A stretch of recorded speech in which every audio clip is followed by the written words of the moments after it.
présenter. Et nous sommes en direct. Bonjour à tous, bonjour à toutes. Bienvenue sur ce nouveau live, premier live, j'allais dire de l'année 2026, mais en réalité, c'est le premier live dans cette continuité du live mensuel Michael Jackson. Alors, quoique Michael Jackson, parce qu'aujourd'hui, oui, on va parler de Michael, mais on va plutôt parler aussi de ses frangins. Parce que j'avais envie un peu de remettre en avant un. Non, Richard, on fera pas les maîtres de l'univers ce soir, a priori. Donc, ouais, j'avais envie de parler de cet album parce que je trouve que c'est un album qui mérite un petit peu d'être réhabilité. C'est un album qui mérite d'être écouté, qui mérite d'être vu. Et du coup, ça m'a poussé aussi à m'interroger à savoir est-ce que vraiment les Jackson auraient pu exister sans Michael parce que finalement, est-ce qu'on ne les a pas jugés par le prisme de l'absence de Michael et non pas finalement par la qualité de ce qu'ils avaient pu proposer dans 2300 Jackson Street. Et donc, c'est ce qu'on va pouvoir un petit peu évoquer ce soir. D'ailleurs, je vous ai mis en sondage la fameuse question. Donc, les Jackson auraient-ils pu exister sans Michael, oui ou non? On donnera la réponse du sondage à la fin du live. Mais bon, voilà. Donc, pour ce soir, j'aurai à mes côtés notre ami Richard Lecoq. Coucou, Richard. Salut à tous, salut Greg. Ravi d'être là, à nouveau avec vous. Super Bah, sujet, je suis super excité d'en parler. Ouais. Non, mais moi aussi, je suis très content. Ah, tout de suite. Hein. c'est comme genre Farouja dans le film. Non, ça va aller, merci. Bon, en tout cas, je te remercie d'être là pour pouvoir nous partager. Mais si tu veux qu'on parle des maîtres de l'univers, je sais que tu attendais ça avec impatience. C'est mes compagnons de la soirée. Oui. Petite parenthèse, quand j'ai vu que le teaser arrivait, j'ai pensé à toi direct. Je me suis dit, ah ça va faire plaisir à Richard. J'en peux plus, moi, j'en peux plus. Je savais que tu l'attendais. Ensuite, nous aurons avec nous ce soir mon ami Yann, qui fait partie toujours de ce trépied de live avec lequel j'adore évidemment débattre, qu'on soit d'accord ou pas. Ça va, mon Yann? Ça va bien, ça va très très bien. Écoutez, un bon vendredi soir qui prépare un bon week-end et puis on va parler des Jackson. Ça fait très plaisir parce que c'est vrai que, bon, Michael, franchement. Est-ce qu'on n'a pas fait le tour, franchement? Jackson, enfin. Non, il y en a marre. Michael, bon, voilà, il a eu une période sympatoche, mais bon, on voit bien qui a survécu dans cette affaire. Voilà. Soyons francs, soyons honnêtes. Hein. Qui n'écoute pas tous les jours 2300 Jackson Street dans sa chambre? Ah, j'attendais celui qui allait dire 2300 Jackson Street. Et voilà. C'est toi qui aurais été le premier. Moi, je pense qu'on va tous dire pareil. Hein. Je pense qu'on pour des raisons de simplicité, on va tous dire pareil. On le sait, on le dit comme ça. On le dit tous. Ouais, je m'accroche à le dire correctement. J'ai la 2300 au bis Jackson Street, Battle 27. En tout cas, merci Yann d'être là ce soir parmi nous. Et nous avons notre ami François Allard qui nous rejoint aussi pour débattre. Je suis super content, François, que tu sois parmi nous. Ça faisait un petit moment qu'on n'avait pas streamé ensemble. Comment ça va, mon François? Ça va très bien, merci pour l'invitation. J'ai hâte de débattre sur l'année 89 parce qu'on en parle assez peu et on va bien rigoler. Et oui, année 89 qui est une grande année parce qu'elle m'a vu naître. Mais bien sûr. Désolé de vous vieillir comme ça, les gars. Oh là là. Je suis navré. Bon, en tout cas, je suis super content que tu sois parmi nous, François, pour nous partager ton expertise justement sur le sujet. Et on a Jérôme qui va nous rejoindre aussi, qui va nous apporter son expertise, notamment sur le New Jack Swing, qui avait déjà partagé sur le live qu'on avait fait là-dessus. Alors, bonsoir à tous le chat. Donc, on vous accueille. On a Jean-Christophe Schuller qui est là. Salut Jean-Christophe. On a Didier Vincent qui nous a rejoint. Ludovic Sherman. Salut Ludo. J'espère que tu vas bien. On a notre ami Mèche Noire qui est là. Coucou Mèche Noire. Merci d'être là. Donc, à la modération, bien sûr, on a Julem qui est là. J'espère que Julem, tu vas bien, même si on s'est parlé 5 minutes avant de commencer. Donc, oui, toujours pareil. Hein, on va échanger les idées dans la bienveillance, dans le respect. Et rappelez-vous d'une règle essentielle, le désaccord n'est pas synonyme de conflit. Donc, tout le monde se calme. On a Grand Filou qui est parmi nous. Ça va, Grand Filou, j'espère que tu vas bien. City Lyrics, on a Danny Halliwell, Barbie 13840, Luis Carvalho, Stéphane. Coucou mon Stéphane, j'espère que tu vas bien. On a Nicolas Samarin Gasquez, j'espère que je l'ai bien dit, mais ça a l'air d'aller. On a MJ Univers 92, on a Maître Willou qui est là. Coucou mon Willou, j'espère que tu vas bien. J'ai parlé de toi 5 minutes avant qu'on commence le live, Willou, parce que je disais que tu avais fait une vidéo sur les albums de la famille Jackson que j'avais regardé, il y avait des albums que je ne connaissais pas. Donc vous pouvez aller voir d'ailleurs sa vidéo sur sa chaîne Maître Will. On a Sarah qui est avec nous. Coucou Sarah, j'espère que tu vas bien. Eh bien, écoutez, on va pouvoir commencer tranquillement. Alors, je vous donne un petit peu le programme de ce soir. Donc, en première partie, ça va peut-être être le sujet qui fâche un petit peu et qui va être un peu clivant. L'après-Victory et les frères Jackson en solo. Parce que je vous le dis clairement, pour moi, l'album Victory est un album qui n'est pas abouti, est un album qui manque d'âme. Et à mon sens, 2300 Jackson Street était un album bien plus abouti. On va parler en deuxième partie donc de l'accueil de 2300 Jackson Street. Est-il un album sous-estimé et pourquoi? On va pouvoir évoquer les différentes chansons et donner un petit peu nos avis sur l'album. Bien sûr, le chat, vous nous le donnerez également, on partagera tout ça. Et en dernière partie, on parlera de l'influence que cet album a pu avoir sur Michael Jackson, parce que on sait que ça l'a peut-être amené à s'orienter vers le New Jack Swing pour Dangerous. En tout cas, on va s'interroger un petit peu là-dessus. Et bien sûr, on va débattre. Donc voilà, écoutez, je vous propose, les copains, qu'on commence. Je vais te donner la parole en premier, François. Donc l'après-Victory, est-ce que tu peux nous parler de cette période? Pour les frères, l'après-Victory, c'est quand même la longue traversée du désert. Hein. Faut quand même être honnête. Bon, Jermaine est toujours affilié à Motown, donc il essaie de faire des choses. Bon, les albums qui en sortent sont pas exceptionnels. Bon, il a l'habitude de pleurnicher.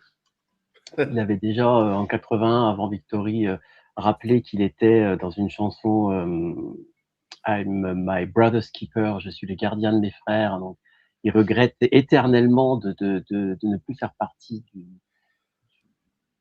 de la bande. Et 86, donc juste après Victory, il s'essaye à sortir un album qui s'appelle Precious Moment, qui, vous à moi, même si Clive Davis il met des billes, vous savez qu'il est passé chez Arista et que il chaperonne une certaine Whitney Houston. Hein, vous savez qu'il y a Richard en parlera mieux que moi parce que c'est un grand fan de Whitney Houston.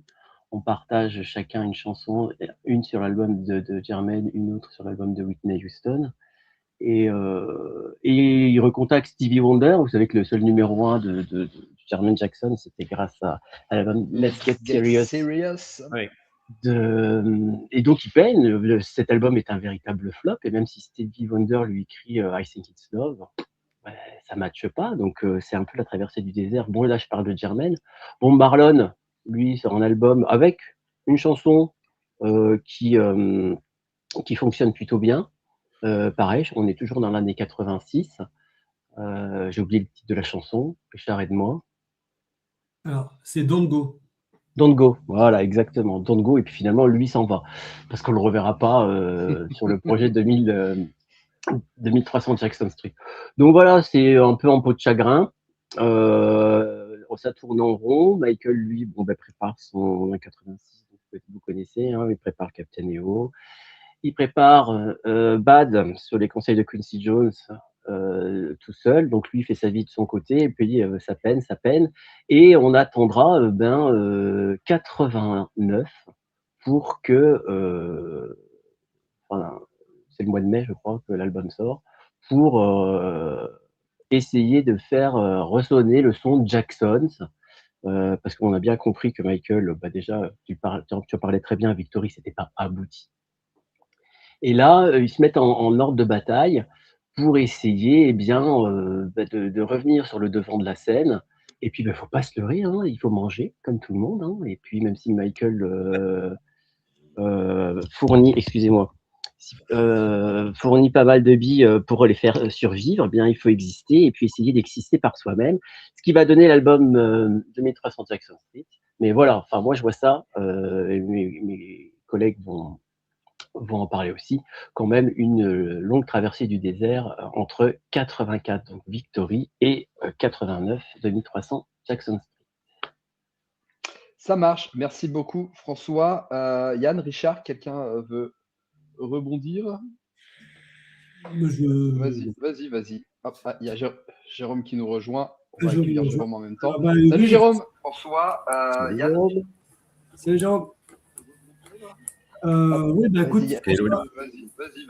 Vas-y. Vas-y, Jérôme. Jérôme qui nous rejoint. On va accueillir Jérôme en même temps. Il y a un écho, Jérôme. Salut. Bonjour à tous. Salut à tous. Jérôme, il y a un écho chez toi. Oui, écoute. Il est en décalé. Ouais, d'accord. Voilà. Vous m'entendez? Yes. Ouais, on t'entend. Donc, ouais, j'ai plus. Vas-y, Richard. Par rapport, oui, donc oui, François, j'ai dit beaucoup de choses. Alors, c'est vrai que Jermaine, il a la particularité d'être on va dire la vedette, la figure de proue du label Arista, parce qu'il a rejoint Arista avec un premier album qui est Dynamite, qui marche très fort, notamment en Europe. Et donc, Clive Davis, au même moment, va lancer Whitney Houston, et il a l'idée d'associer Whitney et Jermaine sur 2 morceaux. Donc, comme l'a expliqué François, un sur l'album de Whitney, un sur l'album de Jermaine. Bon, apparemment, il se passe plus de choses que juste une chanson entre eux. Voilà, on va dire que Jermaine l'a introduit dans le milieu du showbiz, si je puis dire. Oula. Ouais. C'est glissant, là, ce que tu dis. Limite, hein. Ça glisse. Et oui. Et du coup, Jermaine continue. On a un bon mec ce soir. Hein. En fait, Jermaine, il a une feuille de route. Il a quand même un contrat assez solide avec Arista. Donc, il va pouvoir faire des albums jusqu'à exploser en plein vol avec War to the Bar en 91. Peut-être qu'on en parlera après, parce que c'est un petit peu l'épilogue de cette saga fin 80, début 90. Et puis, les autres frères, alors, il faut savoir que Marlon a réussi à avoir un contrat avec Capitol grâce à Michael. En fait, Michael appelle CBS pour délivrer Marlon du contrat qu'il a avec les frères. Comme ça, il peut aller ailleurs. Et puis finalement, les frères vont rester un peu entre eux, mais ils vont vite commencer à se dire on doit encore livrer un dernier album chez CBS CBS comprend que sans Michael, ils ne vont pas mettre la même promo, les mêmes moyens que sur les autres disques. Quoique, il y aura quand même 3 clips pour 2300 Jackson Street, n'est-ce pas, Greg, de 2300. Et c'est le seul album qui aura 3 clips, il faut quand même le signaler. Et dans cet intervalle, donc François l'a rappelé, il y a Marlon qui fait un album, Gussie Jackie qui en sort un, Be the One de mémoire.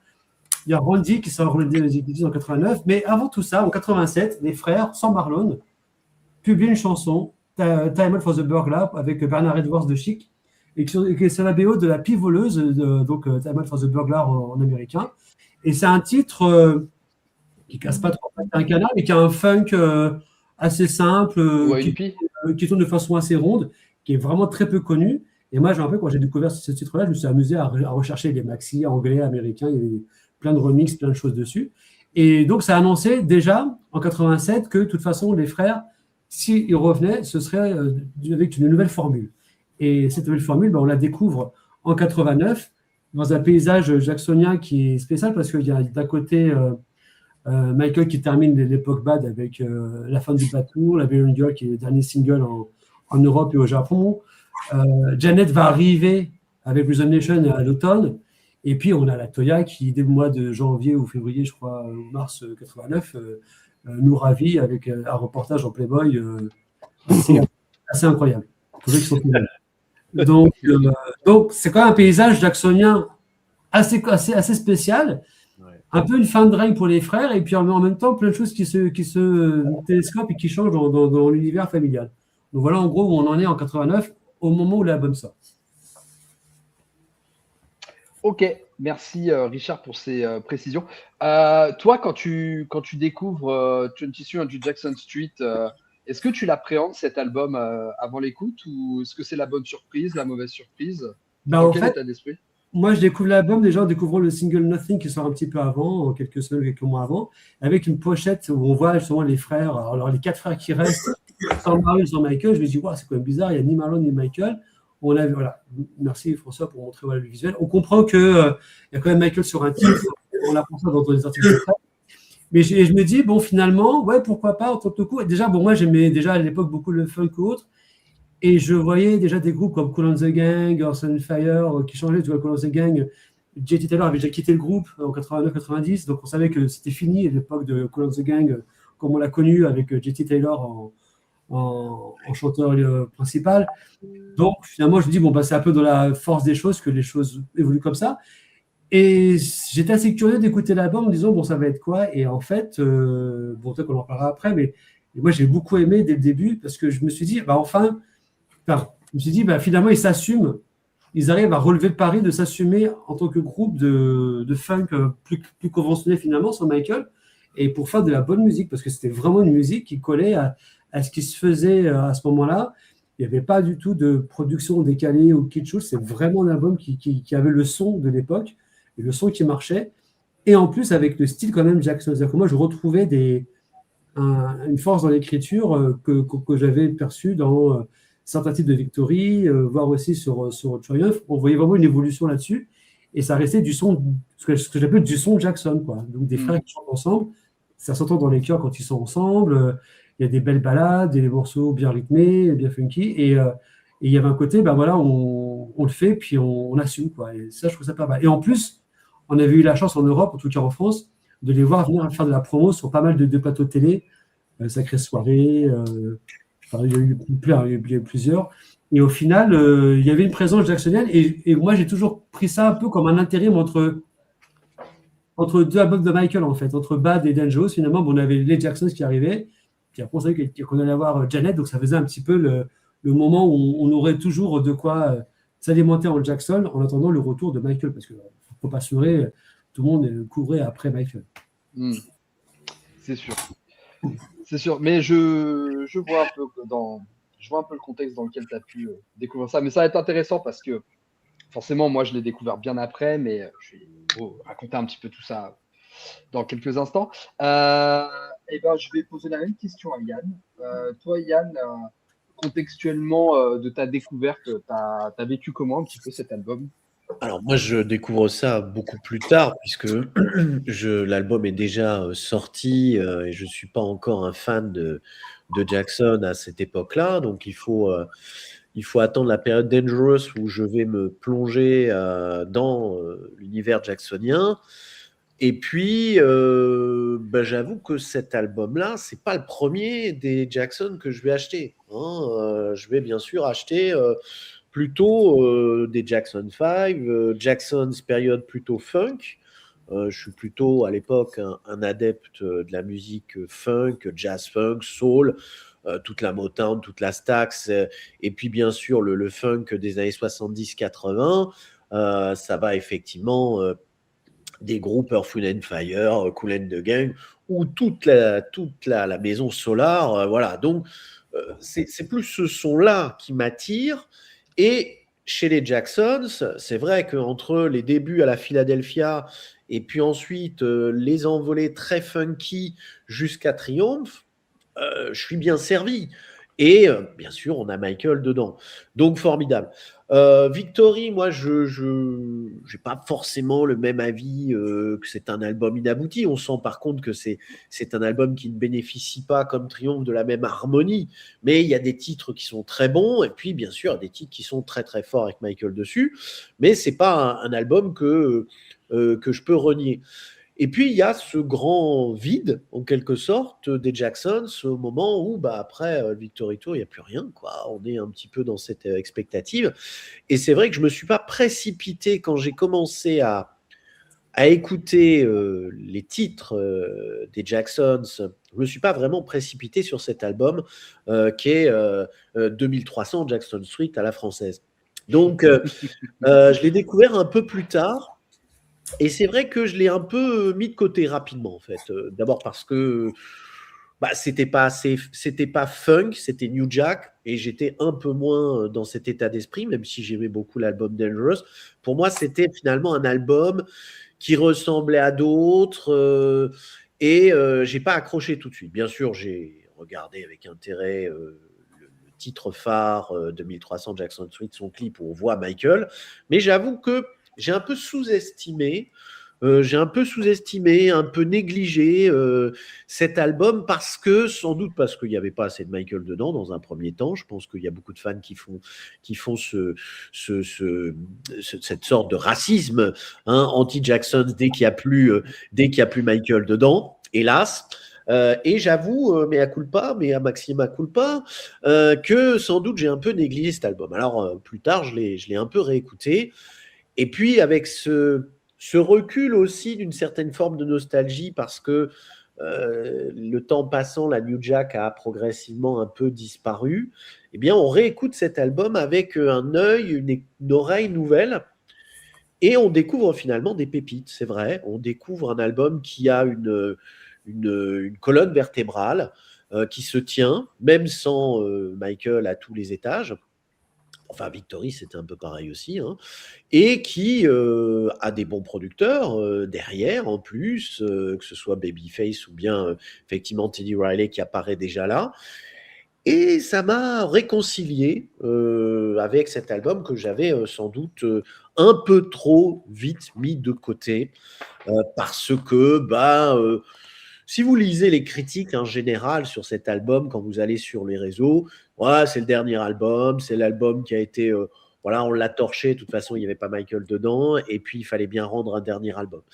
C'est pas tout à fait le cas. J'ai vraiment l'impression qu'ils ont essayé de vraiment se donner. On sent cette harmonie vocale qui est toujours présente. Je dirais pas que c'est le meilleur album de 1989 comme ça, mais il y a des choses assez fortes, assez intéressantes, et ça vaut le coup finalement de réécouter cet album aujourd'hui avec un peu de prise de distance, de prise de recul, en se disant bon, ok, il n'y a pas Michael, et alors ça n'empêche que c'est un bon album et que les Jacksons ont fait un truc chouette à l'époque, en plus avec des bons producteurs de l'époque, et ça vaut le coup de l'écouter. Je dis pas que c'est le meilleur album des Jacksons, je reste quand même plutôt fan de la période funky, mais je reconnais volontiers que cet album a toute sa place dans une bonne discothèque soul, funk, R&B, New Jack, et ce serait dommage de mettre ça de côté.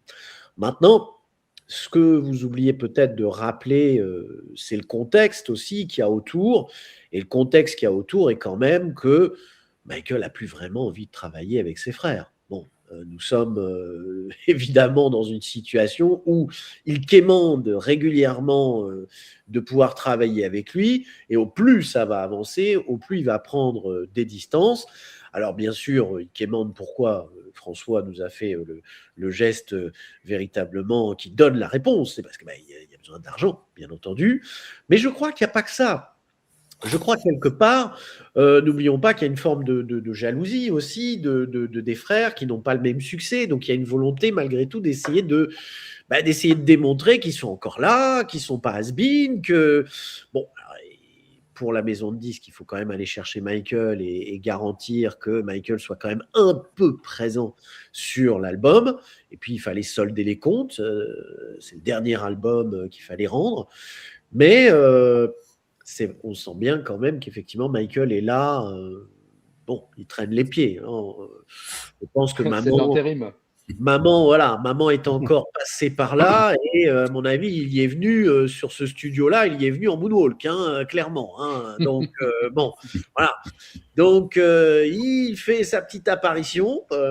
D'ailleurs, il le fait en famille à la maison, clairement là-bas. Donc à mon avis, on l'a limite piégé pour faire le clip en disant si tu restes là, on va faire un clip aujourd'hui. Je pense ça se trouve, il n'était même pas au courant. Et voilà, il apparaît.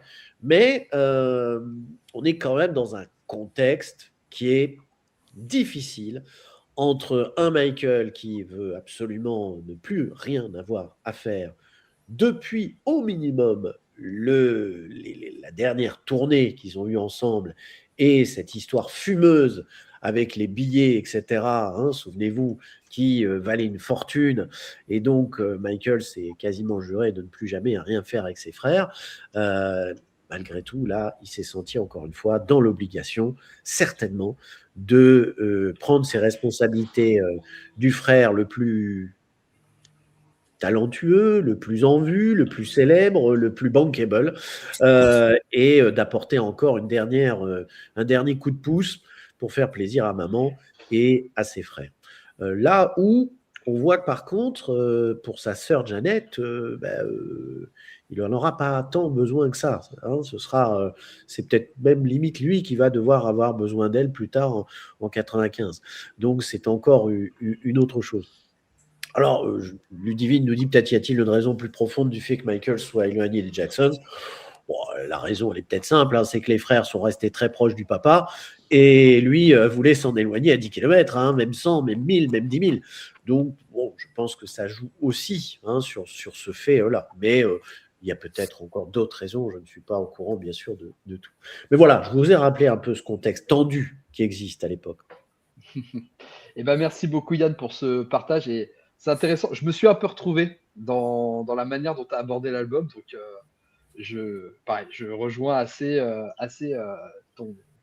Oui, mais est-ce que tu l'as écouté en vinyle? Parce que c'est différent d'écouter en vinyle. Ah non, je ne l'ai pas écouté en vinyle. Mais je vous raconterai le contexte de ma découverte. Là, avant, je vais donner la parole à Jérôme. Donc, Jérôme qui nous a rejoint sur le fil. Comment tu vas, Jérôme? Bah écoute, ça va très bien. Ça va très très bien. Heureux de vous retrouver. Ouais, on est content de pouvoir profiter de ton expertise sur le New Jack Swing là, pour ce sujet particulièrement. Il nous a mis un pull, attention, ça rigole pas là, t'as vu là? C'est Attends, c'est du dessin de célébrités, d'artistes célèbres, ça rigole plus là. Et oui. Ça Queen de Lich. C'est un monochrome de McMahon. Ça veut tortue. Et là, t'as Richard qui sort son mug, tranquille, vas-y, allez, vas-y. Je suis dans mon salon de thé. Alors, du coup, Jérôme, toi, est-ce que tu peux nous dire un petit peu, nous parler de ce contexte, peut-être comment tu as découvert l'album, ce que tu en as pensé, le comparatif que tu as pu faire avec Victory au moment de ta découverte?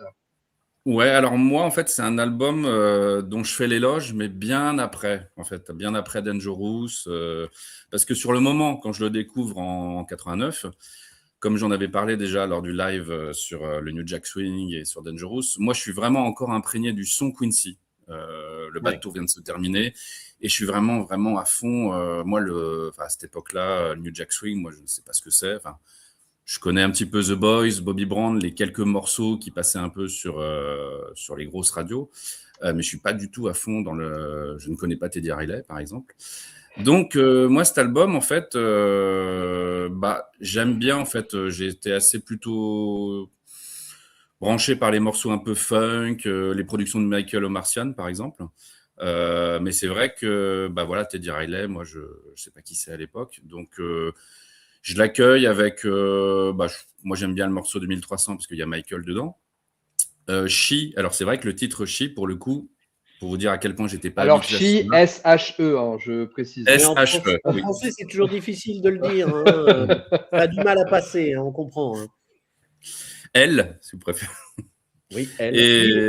Elle. Yel.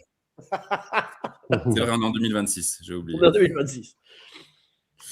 Et du coup, oui, c'est vrai que quand je repense à la première écoute de She, donc, j'ai pas accroché. Franchement, j'ai pas trouvé que le morceau, justement, c'était le son de Teddy. J'étais pas encore habitué. Alors, LA et Babyface, effectivement, je connaissais les prods de Bobby Brown. Mais je vous dis, j'étais tellement dans le son très hollywoodien, très classieux de Quincy Jones que pour le coup, non, je l'ai apprécié, mais voilà, sur le moment, sans plus, vraiment. Et c'est qu'après, en fait, à partir du moment où Dangerous sort, où je découvre Teddy, le New Jack Swing, c'est là que je me rends compte qu'effectivement, l'album, en tout cas les productions Teddy, la production LA Babyface, qui était plutôt sympathique, c'est vrai que là, je me rends compte que ils étaient vraiment dans le son, dans la vibe du moment. Non seulement eux, mais en plus sur cette QV 89, il y a, vous en avez parlé au début, l'album de Randy, l'album de Janet, qui est, moi chaque année en fait, je le réévalue encore plus. L'album de Janet Jackson, Rhythm Nation, je sais pas si c'est vraiment assez mis en valeur, mais il faut quand même se rendre compte que c'est la véritable matrice de Dangerous. C'est vraiment Rhythm Nation. D'ailleurs, Michael s'en était jamais caché, puisque quand il répétait dans sa salle de danse à Neverland, il mettait The Knowledge, il n'arrêtait pas effectivement de dire à quel point il admirait cet album. Et puis le Dangerous Tour, quand on voyait le début de la chorégraphie de Jam, on voit bien que c'est la chorégraphie de Rhythm Nation, donc il s'en est jamais caché. Hein. Et c'est vrai qu'avec tu vois, parce que Janet s'était inspiré de Captain EO pour Rhythm Nation. Oui. Donc tu vois, il y a une espèce de boucle. C'est effectivement entre le frère et la sœur, ça circule quoi, les influences. L'émulation commune. Exactement.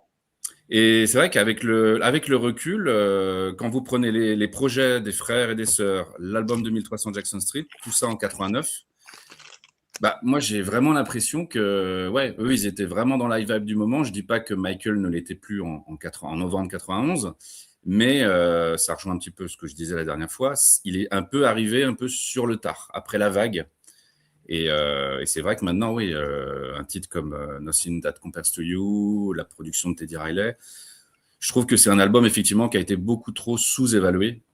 Et apparemment, Michael avait passé les coups de fil, avait poussé CBS pour la promo, mais je pense qu'il y a aussi un manque au niveau de la promo, hein, même s'ils sont venus effectivement en France, chez Michel Drucker, pour faire les différentes télés. Mais je pense que c'est un album qu'il faut effectivement remettre en lumière. Voilà, 2300. Donc voilà, sur le moment, pas plus, mais je l'ai réévalué avec les années. Voilà. Ok. Eh ben merci beaucoup, Jérôme. C'est intéressant tous vos témoignages à tous les quatre, parce que, en fait,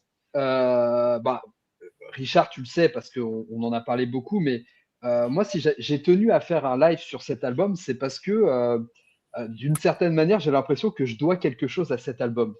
Parce que, un peu comme vous, et je me suis beaucoup retrouvé dans le témoignage de Yann, c'est-à-dire que j'ai mis beaucoup de temps à donner une chance à cet album, parce que je le vivais non seulement par le prisme de l'absence de Michael, je le vivais par le prisme du fait que pour moi, Victory avait vraiment marqué la fin de Michael avec ses frères, et que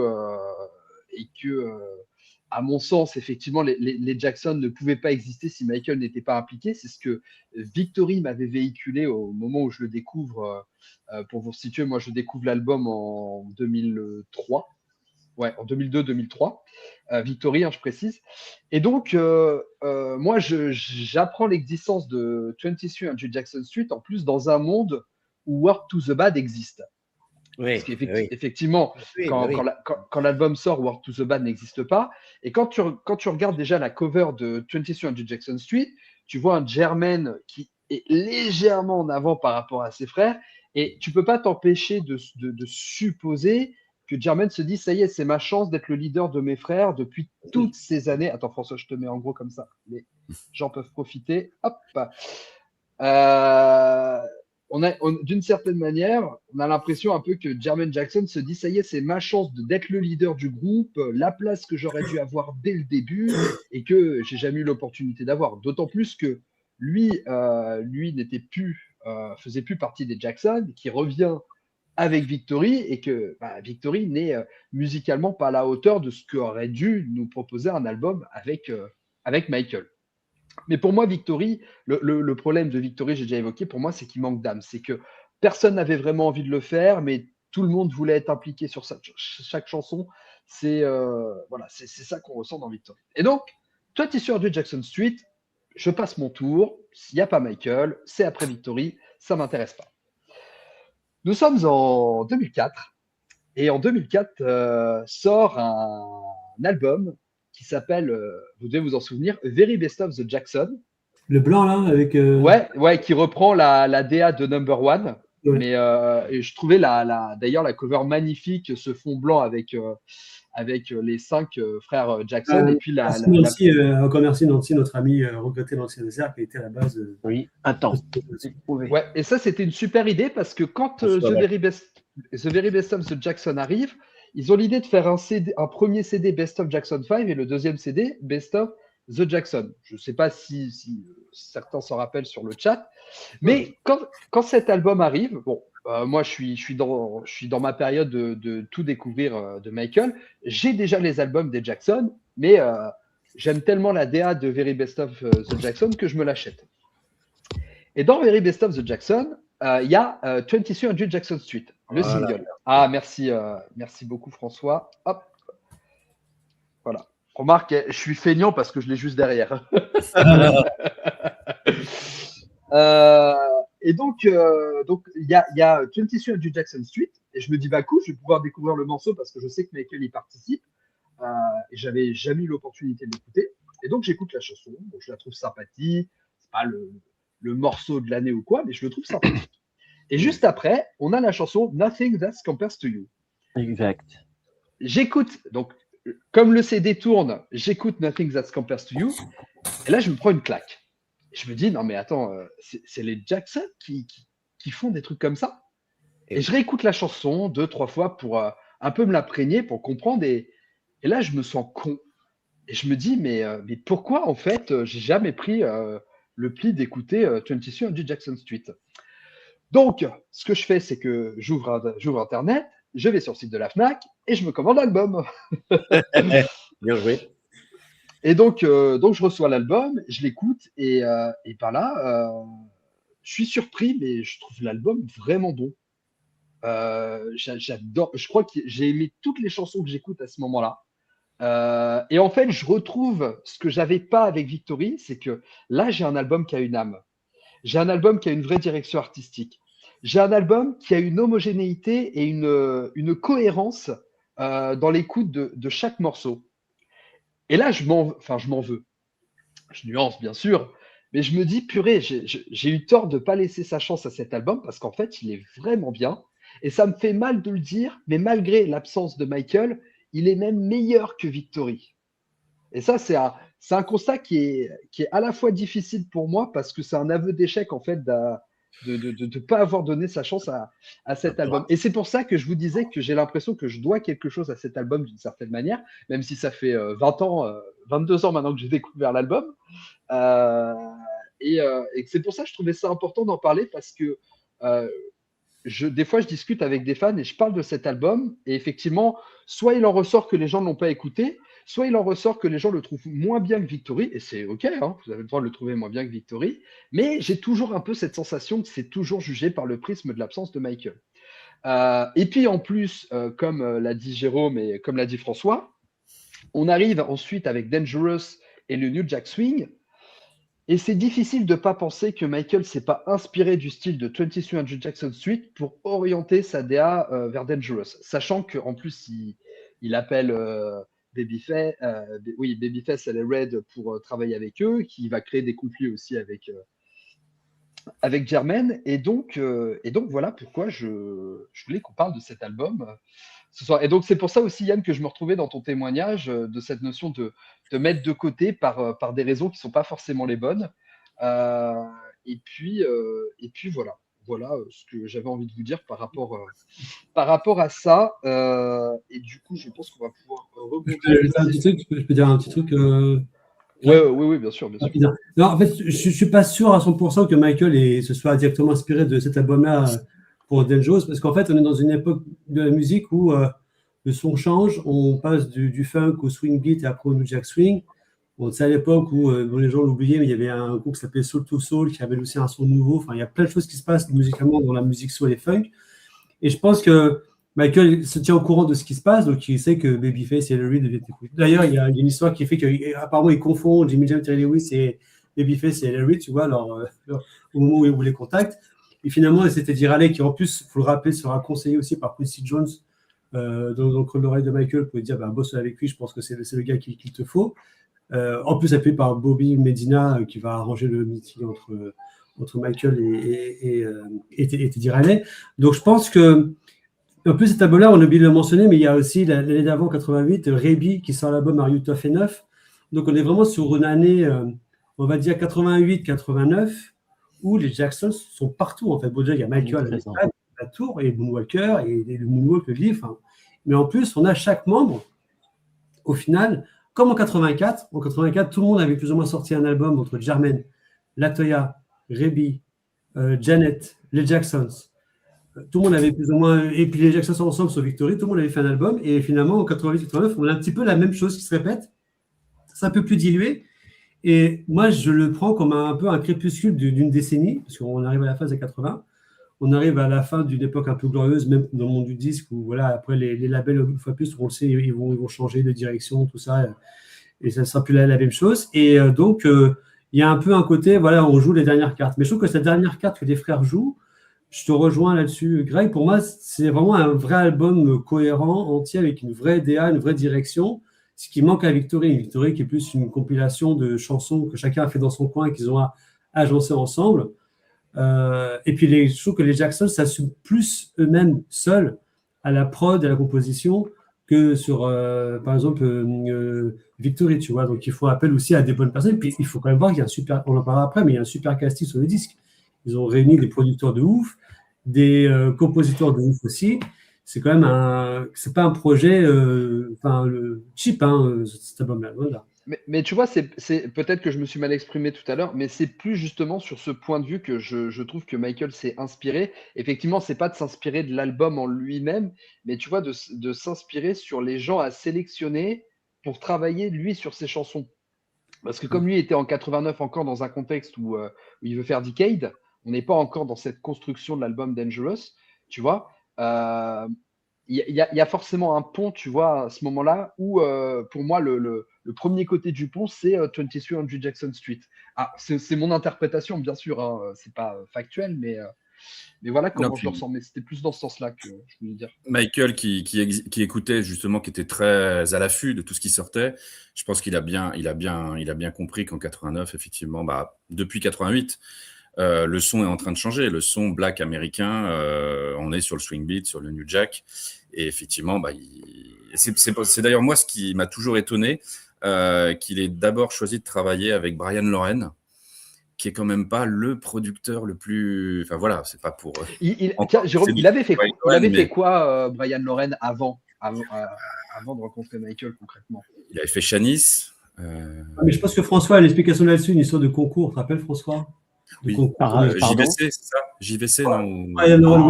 Avec Sony, ça veut dire qu'il y a un concours. Oui, il y avait un concours, exactement. Il avait gagné un concours, il était lauréat d'un concours, Brian Loren, et c'est la raison pour laquelle il a pu approcher Michael, plus ou moins. Voilà. Parce qu'on est d'accord que parmi tous les producteurs, c'est quand même pas le plus emblématique. Non, en gros, on lui a dit, on va te mettre ce mec-là qui a gagné un prix, qui est le premier de la classe en ce moment. Mais à cette époque-là, on se rend bien compte, il y avait aussi New Edition qui avait fait un album fou avec Jamie Lewis, And Your Break. Donc le son change, quoi. Et c'est un son, comme tu disais, Jérôme, swing beat, qui après va vers le New Jack Swing. Et Michael comprend que ça va être ça. Alors, Brian Loren, il fait ce son-là, mais il le fait. Bon, moi, j'ai toujours dit, c'est pas ma cam, à part 2-3 morceaux, ça ne me touche pas. Et tu as raison, moi, je suis d'accord avec toi, Jérôme. On se demande pourquoi, au début, il a commencé avec Brian Loren. Richard, Ouais. je t'interromps une toute petite seconde. Je vois qu'il y a Christophe qui est là.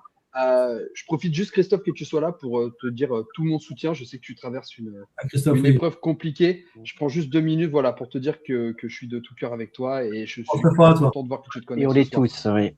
On pense tous très fort à toi, Christophe, que tu le saches. Voilà, c'était. Excuse-moi, Richard. Non, mais je suis en train, surtout pas.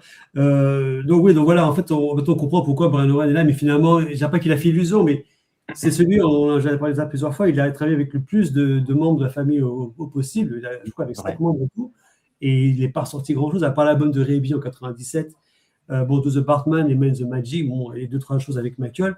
Ça reste finalement un épiphénomène dans la carrière de Michael et de la famille, mais il n'a pas, je pense, eu la carrure de quoi. Moi, j'aurais plus pensé, tu vois, on en parlait, Jérôme, je crois une fois, à Chucky Booker, qui aurait pu être un producteur audacieux et à la hauteur du challenge, même si son son était encore aussi plus proche de Jamie Lewis. Mais en tout cas, bon, voilà, c'était dire, allez, on va pas faire l'histoire qui prend la relève. Et Teddy, il est déjà présent. En fait, c'est les Jacksons. Mais en fait, très souvent, ça, je voulais dire juste une chose là-dessus, c'est que très souvent, ce sont les frères qui amènent des choses à Michael. C'est les frères qui ramènent Harrison Funk comme photographe et qui va devenir un peu photographe de Michael. C'est des frères qui vont aussi ramener Sam Emerson. Il y a toujours comme ça, à un moment donné, un des frères qui va ramener un personnage qui fait que ce personnage-là va... goûteurs. Dans les faits, ça se vérifie parce que quand on monte après le film, on parle avec les gens et on croise un peu les sources, on se rend compte que bah oui, finalement, ça a commencé comme ça. Harrison Funk, c'est typique ce cas-là. Je crois d'ailleurs c'est Jermaine qui au début travaille avec lui et finalement il va travailler avec Michael et Michael le récupère. Exactement. Ouais, d'ailleurs, c'est parce que on l'a évoqué quand on a parlé des leaks. Tu disais justement, toi, Richard, que tu n'étais pas fan de la prod de Brian Loren. Moi, il y a des trucs que j'aime bien de Brian Loren. Bon, on a parlé de Man is the Magic aussi, qui est une très bonne prod, mais c'est vrai que lui, il fait. Enfin, encore une fois, dans ma réflexion, je ne parle pas de choses factuelles, mais dans ma réflexion par rapport à ce qui se passe entre 2300 Jackson Street et Dangerous, le fait que Brian Loren soit mis de côté, que Michael appelle les producteurs qui bossent avec Jermaine, qui lui piquent presque ses producteurs, parce qu'on a quand même cette grande phrase du ouais, mais si vous bossez avec moi, vous ne bossez plus avec Jermaine, et qui dit ouais, mais nous, on s'est engagé auprès de Jermaine, et qui leur répond oh, bah, il s'en remettra. Et ce qui est un petit peu, on va dire, les prémices de la naissance de la chanson Work to the Bat, soyons tout à fait honnêtes, où Michael n'a pas été le plus élégant avec son grand frère, mais bon. On n'est pas tous parfaits, mais c'est toujours quand vous voyez, on raccorde un petit peu ces fils-là, que finalement on a le sentiment que 2300 Jackson Street, il est jamais très loin dans ses processus un peu de réflexion, ses processus de choix de collaborateurs, et c'est en ça que j'ai toujours eu, encore une fois, l'idée de m'orienter vers le fait que 23 Jackson Street n'est pas comment dirais-je, n'est pas, est en partie responsable de la direction que va prendre Michael après avec Dangerous. Mais encore une fois, là, c'est mon interprétation. Je ne suis pas dans le factuel ou dans de choses qui ont été déclarées ou autres. D'ailleurs, on va rentrer un petit peu plus en détail sur la je voudrais dire estimée. Ouais, vas-y, François. Bien sûr. Moi, je pense à un temps, tu vois, dans le début de la promo de 2300 Jackson Street, je pense que Michael, il a eu un peu peur. Je pense que avec le premier single qui est sorti, Nothing, ils envoient quand même un uppercut. C'était un signal quand même très très fort. Et le fait qu'il convoque L.A. Reid et Babyface, c'est pas pour rien. Michael rentre dans l'analyse de ce que ses frères ont concocté. Et je pense qu'un temps, il a eu peur. Et bizarrement, c'est vrai qu'on l'a pas dit. Et ça, j'ai jamais eu la réponse à ça, mais il y a quand même un jeu de chat à la souris entre les frères et Michael, parce que aux États-Unis, en tout cas, le single Nothing, qui ouvre la promotion de 2300 Jackson Street, sort le 27 janvier, très exactement le jour où Michael termine son dernier concert du Bad Tour à Los Angeles. Ne me dites pas que c'est un hasard, le calendrier de promo. Bien sûr. Intéressant, ouais. Coïncidence. Oh là là, coïncidence. Et donc, du coup, ça envoie très très fort. En Europe, Nothing a très très bien marché. De mémoire, Richard me confirmera, je suis pas sûr que 2300 Jackson Street en France ait été distribué. En Angleterre, bien entendu. En France, si, on l'a eu, mais c'était. On l'a eu. C'était le dernier single, donc c'était vraiment la fin de promo, c'était pas fou, quoi. Art of Madness, on l'a eu, mais. Oui. Par contre, alors, on a plus vu le clip de 2300 sur les chaînes genre M6 que Art of Madness qui a eu un clip qui était très peu montré. Exactement. Et, et alors, et voilà, il faut voir vraiment Nothing comme l'ouverture, vraiment l'uppercut que les frères envoient. Alors à Michael, on va pas dire à Michael, mais parce que l'album ne sort qu'au mois de mai quand même, janvier-mai, il se passe quand même quelques mois. Et ça a été des singles de Nothing que vous retrouvez plein Vinted, plein les plateformes. Ça a eu un succès absolument colossal.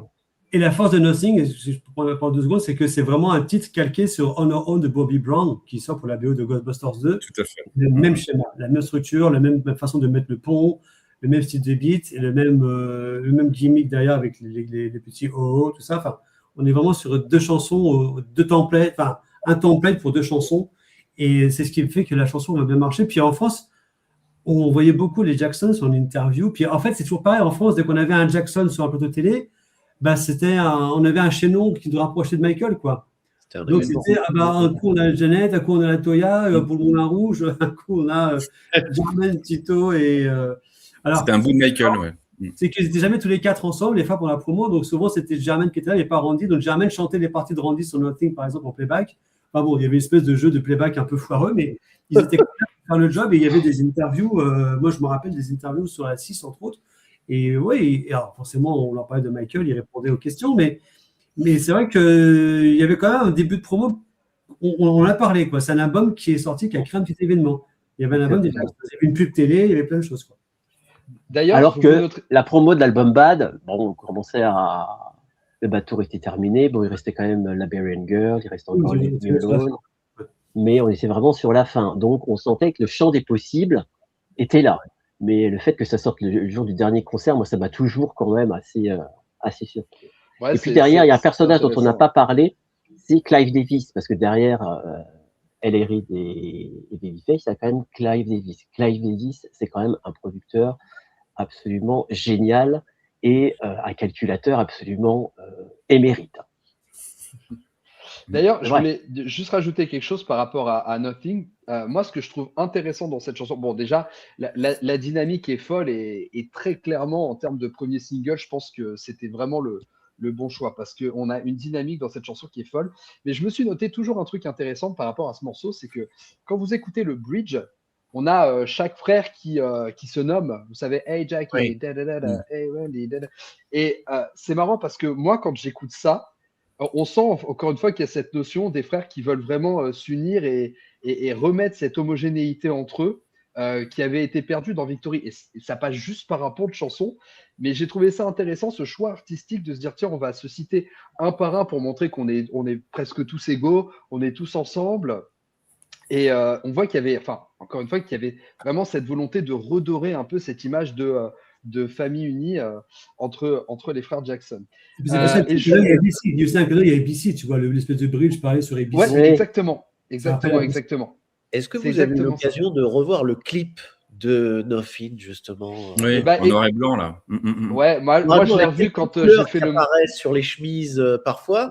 Et puis, sur le fameux bridge où il se nomme, eh bien, il y a le fameux ballon qui est envoyé à chacun. Vous avez le ballon qui arrive, un peu comme une sorte de balle au prisonnier où vas-y, je te passe la patate chaude. Et un petit côté Jem, mais vraiment pas du tout. Ça n'a pas inspiré de Jem, on s'en doute. Mais Ambiance The Way You Make Me Feel, un peu le clip aussi. par contre, voilà, il y a tout Tu à vois, fait sur le une style ambiance, je street. trouve, The Way You Make Me Feel. Voilà, c'est exactement cette photo-là. Merci. Attends, je te mets Vas-y, en mets-le bien en grand. grand. Voilà. Cette Mm. photo, alors bon, le clip est en noir et blanc et on voit un peu de couleur apparaître de temps en temps sur les chemises. Mais il y a un côté très The Way You Make Me Feel avec les nanas sur le côté, les gars qui essayent de dragouiller un peu dans une atmosphère street, voilà. Et puis ce côté, on joue au basket entre mecs pour impressionner les nanas. Bon, ça c'est pas le clip de la décennie, hein, soyons clairs, mais c'est amusant. C'est amusant à Ouais. revoir. Et d'ailleurs, tu vois, on parle d'inspiration. Ah, pardon, François, je vois que tu Non, montres non, quelque vas-y, vas-y, chose. vas-y. Vas-y, Vas-y, vas-y. je te laisse montrer parce que Si je vais tu être un peu veux, long. je t'ai retrouvé le pitch de lancement de l'album. Oh. Si tu veux, je te le dirai, je l'ai traduit pour toi cet après-midi. Quel objet. Oh. Voilà. C'est le pitch de lancement. Mais vas-y, dis ce que tu voulais dire, je le dirai après. Je l'ai traduit Ouais, et alors en fait, je c'est voulais assez. rebondir sur la notion d'inspiration parce que du coup, j'ai switché sur une autre chanson, mais tu vois, on parle de l'inspiration de The Way You Make Me Feel pour le clip de Nothing. Donc là, on revient un petit peu au sens inverse, c'est-à-dire que les frères qui reprennent un petit peu de l'aura de l'œuvre de Michael pour créer leur œuvre. Et c'est par exemple ce que je me suis toujours dit aussi pour Art of Madness, qui pour moi, on sent aussi qu'il y a cette décision de s'inspirer un peu de Michael en reprenant une thématique horrifique comme Michael l'a fait avec Thriller. Alors bien sûr, on est sur une chanson qui est totalement différente de Thriller, mais je parle vraiment sur sa thématique, pardon, sur ce côté horrifique, parce que c'est quand même pas courant que la thématique horrifique revienne dans des albums, que ce soit funky, que ce soit du Jackson. J'entends horrifique au sens un peu fantastique. Et c'est ce qu'on ressent avec Art of Madness. Et donc, forcément, on ressent un peu cette inspiration. Et c'est un peu le constat moi, que j'ai toujours fait avec Jermaine Jackson, parce que Jermaine Jackson, j'ai toujours considéré que il aurait pu être un bien plus grand artiste que ce qu'il a démontré. Il aurait presque pu avoir, entre guillemets, la carrière de Janet s'il avait réussi à s'émanciper vraiment de son frangin. Le problème, c'est qu'à vouloir trop s'inspirer de Michael, même coupe de cheveux, même DA dans ses clips, même tenue vestimentaire, entre guillemets, en tout cas, le même style. Et tout ça, il essayait un peu de rappeler que c'était le frère de Michael, là où Janet a réussi à exister sans le prisme de sa famille, artistiquement, j'entends. Euh, Et pour moi, Jermaine n'a pas réussi à faire ça et c'est ce qui l'a vachement desservi pour moi dans sa carrière. Et voilà, donc c'est là-dessus que je voulais rebondir. Et puis sur Art of Madness, vous allez me dire ce que vous en pensez. Pour, contre, sans avis. Moi, je trouve Art of Madness, pour moi, c'est plutôt la suite de Torture, tu vois. Je mets plus là-dedans. Et c'est plutôt Midnight Rendez-vous avec son ambiance un peu mystérieuse, la nocturne, tout ça, que je rapproche un peu. D'ailleurs, ça commence par It's Getting Close to Midnight, les paroles, donc bon, ça rappelle une chanson. Donc, mais ça, quand j'ai entendu ça, je me dis, tiens, il est quand même gonflé, quoi. Et je trouve que ce morceau, en fait, ce qui est bien dans cet album-là, c'est que chaque morceau a un peu son ambiance, tout en étant cohérent. C'est-à-dire qu'on a quand même une histoire, une ligne qui se dessine en écoutant les chansons. Et pour moi, Art of Madness, effectivement, en plus, quand le single est sorti, je me rappelle, il y avait un remix qui était vraiment cool, quoi, parce qu'ils avaient fait une version longue de 6, je ne sais plus combien, mais voilà, il est là, le maxi. Ah oui, c'est vrai. Et qui était de 6 minutes, je ne sais plus combien, il y avait l'instrumental, et donc il y avait le vocal mix de 7 minutes. Donc en fait, c'était vraiment un remix long avec des breaks un peu ambitieux et qui rappelle un peu le travail fait sur Torture aussi, en fait, tu vois. Donc je trouve que c'est vraiment un single, une chanson que moi je trouvais vraiment très forte avec cette intro, tu vois, parler un peu religieuse. Tu vois, quand on commence une cérémonie d'un truc et après ça commence. Et en plus, la chanson, quand tu lis les paroles, tu les traduis, ouais, je trouve que c'est un écho assez intéressant sur comment dire, l'univers de la famille Jackson, quoi. Cette espèce toujours de folie parce que, en fait, tout à l'heure on parlait de Jamel machin, les gagas entre Mike et l'autre. En fait, Jamel l'avait dit une fois, déjà il avait dit ça à Joe, parce que là j'ai relu beaucoup de choses ces derniers jours. Il dit écoute, il y a deux choses dans la vie, il y a la famille et le business. Donc il ne faut pas mélanger. Donc la famille c'est la famille, le business c'est le business. Donc si entre frères et sœurs, ils ont se faire des coups de parce que c'est le business, et ben ils le font, quoi. Et du côté un peu schizo, un peu voilà, des repères qui ne sont pas des repères communs, on le retrouve dans Art of Madness, c'est une chanson qui d'ailleurs même le clip il est intéressant aussi à voir, et on se rend compte que là, c'est un morceau que je trouve fort, tu vois. Et moi mon grand regret au final, je ne sais pas qu'il fallait qu'ils fassent une tournée à 1300 chansons, mais qu'ils n'aient pas performé plus de chansons de l'album en live, où ça aurait pu être intéressant de les voir. Même tu vois dans leur tournée après 2009, ils ont repris la route. Ils n'ont jamais chanté de chansons de cet album-là, en fait. À part au Family Honors, ils ont fait If You Only Believe et ouais, et c'est dommage qu'ils aient jamais assumé leur patte à eux et qu'ils soient toujours, encore une fois, ils ont compté sur ce qu'ils ont fait avec Michael. Tu vois, c'est un peu le drame parce que franchement, il y a des chansons sur l'album qui méritaient d'être défendues. Tu vois, ils reprennent souvent Can It Get Away sur scène depuis 2009, qui vient de Dangerous. Pourquoi ils font pas She, All Right With Me, Nothing ça pourrait largement. Qu'est-ce qu'on leur demande aussi? On leur demande les titres les plus connus. Pourquoi il faut. Peut-être que c'est à eux de dire No Septis, c'est ça, puis voilà, ou au moins un extrait. Nothing, ça marcherait. Hein. Ah oui. Oui, complètement. T'imagines s'ils placent une chanson de 20 Century Jackson Sword, on leur dirait ah, c'est quoi, c'est une reprise de qui? Voilà le problème. Ils ont un petit peu peur que ça soit pas assez connu, c'est surtout ça. C'est ça, oui, oui. Ouais, mais à placer dans un show, au final, tu sais, tu le tentes une fois, 2 fois, et puis. Ça marche pas, tu retires. Bon, au moins essayer, voilà. Au moins essayer le truc. Ouais, je suis assez d'accord. Ils l'ont pas fait, c'est dommage, je trouve. Est-ce que c'est pas justement la démonstration que finalement ils se sont mis à l'ère du temps, mais c'est pas finalement finalement leur style, quoi. Ils ont suivi une direction artistique, ils l'ont bien faite, mais finalement c'est pas leur truc et quand ils font leur propre tournée, ils se rabattent sur finalement la grande époque Motown et puis toute l'époque après, quoi. Puis ça, ils vont pas chercher dans le dernier album, ou tout simplement parce qu'ils jouent sur les succès, point. Et les grands succès, c'est plutôt les titres précédents, voilà. Ouais, tu veux dire que eux, même d'eux-mêmes, ça les intéresse pas forcément de revenir sur cet album? C'est une question que je pose.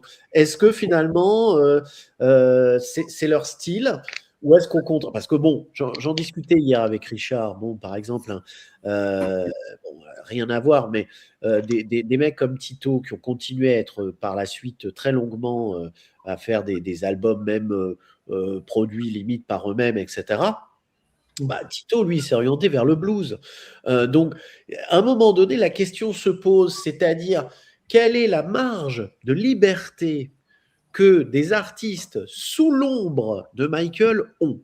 C'est-à-dire quand toutes les maisons de disques, tu tapes à leur porte, tu dis je suis un Jackson, qu'est-ce qu'ils attendent? Ben, ils attendent que tu fasses un truc un peu à la Michael, quoi. Et donc, tu es un peu comme ça, contraint, réduit, et pour t'émanciper de l'ombre pas du grand frère, mais du grand artiste Michael au-dessus qui a tout pété les scores, eh ben, c'est pas simple. Il y en a une qui a réussi, c'est Janet.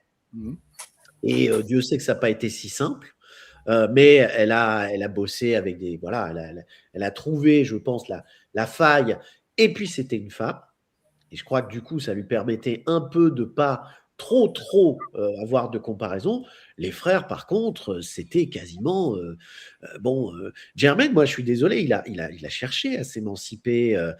Mais à chaque fois, je pense qu'on devait lui remettre la concurrence en face. C'est vrai, il a cherché à s'émanciper. Regarde, Michael Fear of the Wall, costume noir sur sa pochette, produit par Quincy Jones. Un an après, Jermaine, c'est Let's Get Serious, habillé en blanc, produit par Stevie Wonder. Donc, il s'est toujours cherché à s'émanciper en calquant en négatif Michael. Dynamite, il a une espèce de veste un peu, je sais pas, plutôt de majordome, mais qui a un petit peu un col à la Michael, tu vois, avec les épaulettes, les machins. Ça rappelle un peu le style Michael avec cette époque-là. Donc, il a toujours été dans une volonté de se démarquer tout en toujours. Mais la coiffure, tu regardes, la coiffure de Jermaine, c'est celle de Michael, quoi. À l'époque de Victory, oui, enfin, à l'époque 83-84. Ouais. Oui, mais après, quand même, ça change. Hein. Oui, ça change, oui, mais voilà. C'est sûr que sa coupe d'aujourd'hui, c'est pas celle de Michael. Je pense qu'on pourrait faire une émission. Demande à Carlito qui adore cette coupe. Carlito qui a essayé de reproduire la coupe de Jermaine. Ouais. Après, moi, je pense que The Bad, là, on n'a perdu jamais, c'est War to the Bad. De toute façon, c'est bien que. Voilà, non, moi, je pense que Jermaine, il souffle pas un grand vent de nouveautés sur 2300 Jackson Street. Il revient avec les acquis. Michael O'Marchon, Bruce Sudano. Il revient en leader. C'est le leader. Ouais, mais je parle de son implication dans l'album. Mais c'était sa chance. Moi, je trouve. C'était sa chance, mais il revient avec des mièvreries comme Maria. Je suis désolé. Hein. Alors, par contre, ce que je peux dire, c'est que là, les frères s'assument avec des producteurs qui choisissent. Ouais. Ils évincent Toto, enfin les gens de Toto qui avaient fait Victory, ils se débarrassent de ça. Et c'est tant mieux parce que l'album, du coup, est plus moderne. Et il garde le management. C'est le management de Toto. Voilà, mais en studio, ils ne sont pas là.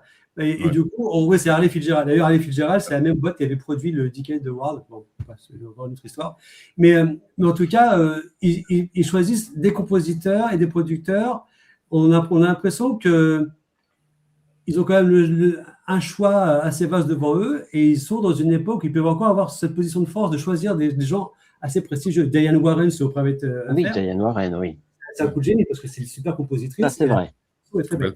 D'ailleurs, il y avait une démo qui avait circulé de ce morceau-là, qui avait un petit peu un son un peu Victory, tu vois, je ne sais pas si vous l'avez entendu, je n'arrive pas à la retrouver. Et en fait, on comprend que le morceau, il datait de plusieurs années, puis il a été porté à maturité jusqu'à arriver sur l'album, quoi.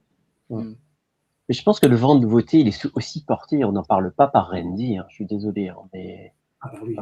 Randy, très bon, Randy. Bien sûr, Randy sur She, c'est lui qui envole absolument tout. Jackie Jackson, je déteste les compositions de Jackie Jackson, mais je pense que l'implication, elle vient aussi et surtout, on n'en a pas la preuve bien entendu, mais je pense que Randy a insufflé un souffle nouveau sur cet album, vraiment. En fait, un album de Randy... Tu penses pas que... Juste une question pour toi, François. Oui. Tu penses pas que Randy aurait mieux... Il y a aussi une question de posture et de position, tu vois, de chacun aussi dans l'album. C'est-à-dire que, à mon sens, on est dans une dynamique où ils essayent tous les quatre d'être au même niveau. Tu vois, de se dire, bon, maintenant, Michael est plus là. On est tous les quatre au même niveau. On n'est plus les seconds de Michael. Oui, on peut tous être tout à fait d'accord. Sur le même truc du podium. Et du coup, est-ce que c'est là aussi où le positionnement n'est peut-être pas le bon pour aller mieux? Parce que comme tu dis, Randy, on lui reconnaît un talent en tant que producteur, que compositeur, même qu'auteur. Est-ce qu'il n'aurait pas mieux valu que lui ait cette posture-là, parce que c'est pas le meilleur chanteur du monde en termes d'interprétation, mais avoir juste cette posture-là, et encore une fois, qui retrouvent peut-être un peu plus chacun leur rôle, sans forcément se dire faut qu'on soit exactement sur la même place du podium. Là, oui, il y a encore une guerre d'ego, certainement, sur ce projet. De toute façon, l'année 89, on en a déjà parlé. Ça va... Jermaine va sortir son album solo. Ensuite, ce sera Randy, il y a Randy, il y aura Randy. Malheureusement, je pense que l'album de Randy, qui est, je crois même encore aujourd'hui difficilement trouvable, n'a pas eu le retentissement et la promotion et l'accueil qu'il aurait dû avoir. La faute à la promo, mais moi je pense que quand tu vois le résultat. Pas forcément la promo, moi je pense que c'est Janet qui a tué le game. Moi je pense aussi que c'est chez c'est le même label. Janet a tué le game. À la fin de. Quand il le dit chez Questlove, dans le podcast qu'il a fait avec Questlove, il dit voilà, moi à l'époque j'étais chez IM, le label de ma sœur. Bon, c'était visuel, elle a sorti Lose Nation, mais j'ai sorti mon album, bah, ils ont mis la priorité sur Janet, sur la promo. Exactement. Mais moi je pense que la chimie Teddy Riley, Randy, elle est intéressante. Tu as raison, c'est pas le plus grand chanteur, mais il a un timbre. Il a un charisme, il a une présence. Et moi, franchement, un album produit par Teddy Riley entièrement avec Randy, avec une coécriture de Randy sur les titres. Comme joli, François. Ouais, c'est magnifique ça. Pardon, attends, François, je te mets en. Je pense Randy. C'est le titre préféré de Richard. Alors, chaque fois que je vois un Maxi Vinyle, je l'achète. Alors, je vais en avoir 10 chez moi. C'est une honte. Vous en voulez du Randy? Attendez, je vais vous en mettre du Randy. En mode doré, j'ai mémoire de poisson. Oh, je sais pas. Donc, je dis, mais là, et bref, je sais pas, j'ai un truc malsain avec ce titre. Je sais pas pourquoi. Voilà. Et, alors vous sortez tous les deux le même, c'est fort ça. C'est ça. Sur cet album-là, je pense que Randy aurait pu de plus impliquer un Teddy Riley qu'un Brian Oren, par exemple. Tu vois. Même si l'album est très bon. L'album est très bon, ouais, mais imaginez un album entièrement produit par Riley. Voilà. Ça aurait été une bombe. Ah oui. Ça, je suis tout à fait d'accord, à 200%. Il y avait vraiment ce timbre justement qui était différent de Aaron Hall, tout ça. Il assumait cette voix un peu plus simple, moins, qui cherche moins à faire des vocalises, mais qui envoyait quand même du groove, quoi. Et ça aurait été génial. Toi Jérôme, d'ailleurs, t'en penses quoi Pardon, François. Toi, Jérôme, t'en penses quoi de la position de Randy sur 23 Jackson Street Je trouve qu'effectivement, il n'est pas assez mis en avant. Et c'est vrai que c'est un album effectivement qui est homogène au niveau de la direction artistique, mais tu sens que chaque frère essaye de grappiller un petit peu quelque chose sur cet album. Et non, sur l'album, moi je trouve qu'effectivement le timbre de voix de Randy est quand même intéressant. C'est le premier 45 tours de Randy chez Epic en 78, How Can I Be Sure. Et la PSB. Ah oui, avec Janet derrière. For Kids avec Janet. Le premier Collector. Voilà. Et 3 € sur Discogs et encore, vous payez plus de frais de port qu'autre chose. Hein. Et Randy a été le premier à enregistrer chez Epic, c'est vrai. Oui. Avant même ses frères. C'est vrai, tout à fait. C'est produit par Joe. Hein. On va écrire un livre sur Randy. Allez, on va réhabiliter Randy. Randy la totale. Ça sera un feuillet quand même. Ça sera un feuillet. Est-ce qu'il a composé? Oui. Il a composé Randy. Hein. Ce sera une DLC, tu sais. C'est pas assez connu, effectivement. Ouais. Mais oui, un album de Randy produit par Teddy Riley, effectivement. Là, je pense que. Et ça aurait été génial parce qu'on avait la jeunesse de Randy et de Janet en même temps. Ça aurait été, pour moi, Rhythm Nation plus Randy. Moi, j'ai toujours pensé que Randy avait été malheureusement sacrifié à cause de cette volonté de Jermaine. Bon, Jackie, j'en parle pas, c'est nul. L'album de Jack est pas mal, l'album Be the One, produit par Robert Brookins. On aime le funk. C'est du bon funk. Pas fan. Non, la prod est pas mal. Il faut dire la vérité. Il y a Cruising. Allez, Cruising, Stay. Voilà. Il faut dire la vérité à cette heure-ci. Il y a ce problème avec Wait. Ah oui. Je suis désolé. Je n'aime pas les. Je ne supporte pas les quand Jackie compose. Je suis désolé. C'est. Pourtant, Torture, Can You Feel It, moi j'adore. Ouais, mais il n'est pas seul. Quand il s'y met tout seul, c'est mieux. Ouais, dans le album solo, il y a pire quand même. Le Marlon Jackson. Je préfère Jackie dans Camping en fait.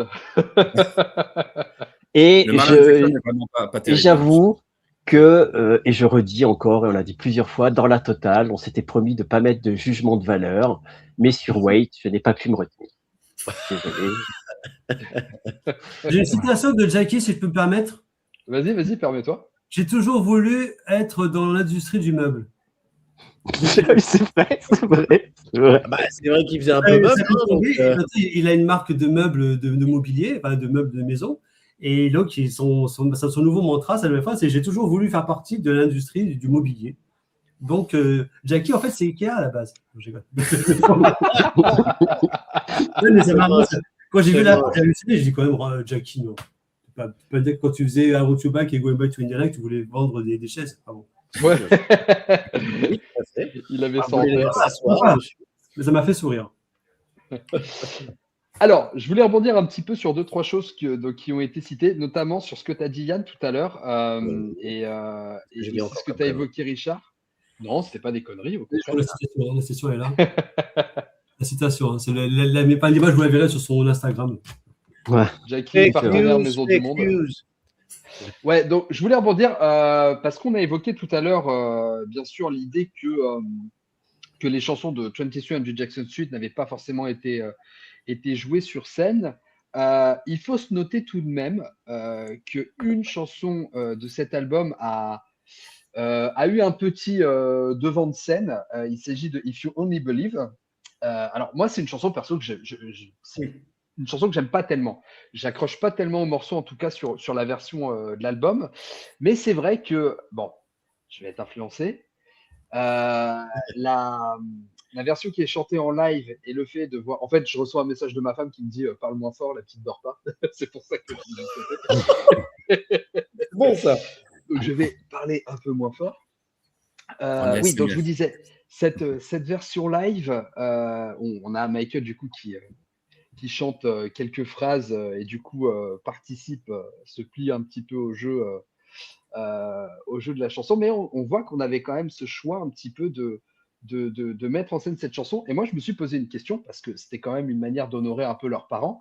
Et 23 Jackson Street, la chanson éponyme, avait pour but aussi de mettre en avant ses parents. Et à votre avis, pourquoi ils n'ont pas choisi d'interpréter plutôt cette chanson où toute la famille participe?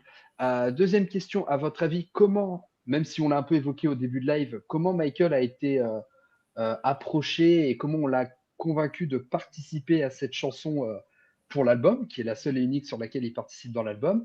Et dernière question que je poserai, qu'est-ce que vous pensez qu'est-ce que vous penseriez que ça aurait pu apporter à l'album si les Jackson avaient choisi d'intégrer aussi les sœurs, peut-être dans le groupe les Jackson, que ce soit Latoya ou Rebbie. Voilà, je vous laisse la parole. En fait, la chanson éponyme, elle est interprétée dans les Family Honors, mais plutôt dans la cérémonie. Il y a un petit numéro des neveux, des enfants, et je crois qu'il y a Marlon, Randy, et ils sont plusieurs sur scène, et ils font un petit medley avec leurs enfants, et à un moment donné, ils s'assoient, ils font un petit sketch, ils racontent l'histoire de la famille, et ça se termine sur 2300 Jackson Street, qui est un petit tableau, en fait. Mais effectivement, à la fin, si tu veux, la chanson, Ouais. elle arrive à la fin de l'album un petit peu comme un hymne, comme s'il y avait une espèce de passation ou de remerciement, de gratitude envers les parents. Il y a un texte dans l'album là, qui parle de l'arbre de famille, enfin l'histoire de la famille avec l'arbre, machin compagnie. Ça fait comment ce truc-là là? The Jackson Family Tree, voilà, ils expliquent ça. D'ailleurs, c'est Jermaine qui signe le texte. Donc, c'est un peu l'hymne de clôture. Tu sais, on dirait un petit peu l'hymne de clôture des Jeux Olympiques, tu vois. On t'amène les JO, on amène les chansons, tout le monde rentre chez soi, et voilà. Donc moi, je l'ai pris comme ça, c'est que dans ce show télé des Family Honors, ils ont mis 2 chansons de l'album, c'est la seule fois où ça se produit, 2300 Jackson Street et If You Only Believe. Alors, Céline Dion intervient sur le morceau, on sent que Michael de toute façon, il n'était pas censé chanter, c'est un peu comme, tu vois, le We Are The World, le World Music Awards, ou quand il fait The World, là, sur l'île d'Atlantis, je ne sais plus où, là, en 99. C'est pas tout prévu, bon, il prend le micro, il marmonne 2-3 mots, il joue le jeu parce qu'il y a un prompteur qui l'aide, je pense, pour les paroles, mais c'est pas du tout prévu qu'il fasse ça. Sur ta seconde question, pour ça je fais vite, après ça je vais laisser la parole aux autres. En fait, tout le monde est sur la chanson, y compris Marlon, sauf Latoya en fait. Donc je pense que c'était convenu qu'il y avait un projet de faire une chanson pour la famille, que tout le monde devait être là, y compris les neveux et nièces. Il y a quelques images, on les voit en studio, les frères avec les gamins qui sont en train de chanter en studio devant les micros. Et donc du coup, je pense que c'était le deal pour tout le monde dès le départ de faire ça et de faire en sorte que tout le monde soit dessus, y compris Michael, qui d'autant plus, de toute façon, officiellement, faisait encore partie du groupe, qui était encore toujours chez CBS. Donc voilà, c'était son choix de ne pas faire le reste de l'album avec eux, mais sur ce morceau-là, je pense que c'était un consensus global de dire, bon allez, on fait au moins une chanson pour la famille, ça va être ça. Et c'était quoi la troisième question? La troisième question, alors bon, je sais que la Toya, à ce Oui, moment-là, les on seuls, sait ouais. pourquoi elle a été évincée, Ouais. mais la question de savoir, est-ce que potentiellement, si on avait décidé d'inclure les sœurs dans le groupe Jackson, que ce soit Ouais. Reby ou la Toya, est-ce qu'il y aurait une plus-value particulière à votre avis Alors, il y a eu une tentative dans les années 70, au moment où les Jackson 5 commencent à s'émanciper de Motown, quand ils vont à Las Vegas faire leur revue au MGM Grand Hotel, où tout le monde est sur scène. C'est là où d'ailleurs Janet fait ses débuts sur scène. Oui. C'est là où il y a Toya aussi. Donc après, dans les TV shows de CBS, là aussi, tout le monde est là. Mais dès qu'il faut refaire de la musique et aller en studio, Joe, apparemment, est très clair, c'est les garçons, c'est les boys, quoi. C'est les garçons entre eux, ceux qui font ça. Après, il a essayé il a produit la Toya en premier, puis après Janet. Reby, c'est venu après, c'était la dernière à se décider. À cette époque-là, en 89, c'est compliqué de les mettre avec les sœurs, pour plusieurs raisons. Un, Janet est trop loin devant eux maintenant. Ouais, je pensais pas forcément à Janet, parce que Janet, elle est comme Michael. Reby, pourquoi pas, mais elle venait faire un an avant à Youth of N9, et franchement, les 4 frères plus Reby, je vois pas trop ce que ça aurait donné. Enfin, on n'aurait pas à avoir trop la plus-value de la chose. Ouais, C'était de refaire un peu l'image du groupe anglais Five Star. Pour ceux qui ne connaissent pas, Five Star, c'était un groupe anglais qui reprenait un peu le même look que les Jackson 5, tu vois, que les Jacksons. Donc il y avait des garçons et des filles, quoi. C'était un groupe mixte. Ce qui est très rare d'ailleurs, finalement. À part Abba, comme ça la marche, les groupes mixtes ne sont pas courants dans le monde de la musique. Et puis la Toya, elle n'est déjà plus là, elle est déjà partie avec Jack Gordon, et puis elle fait ses bêtises, quoi. Donc c'est dur de la voir. Et quand bien même la Toya, alors pareil, on a oublié de le dire, mais en 88, je crois, elle fait aussi un disque, You're Gonna Get Rocked. Produit par Full Force.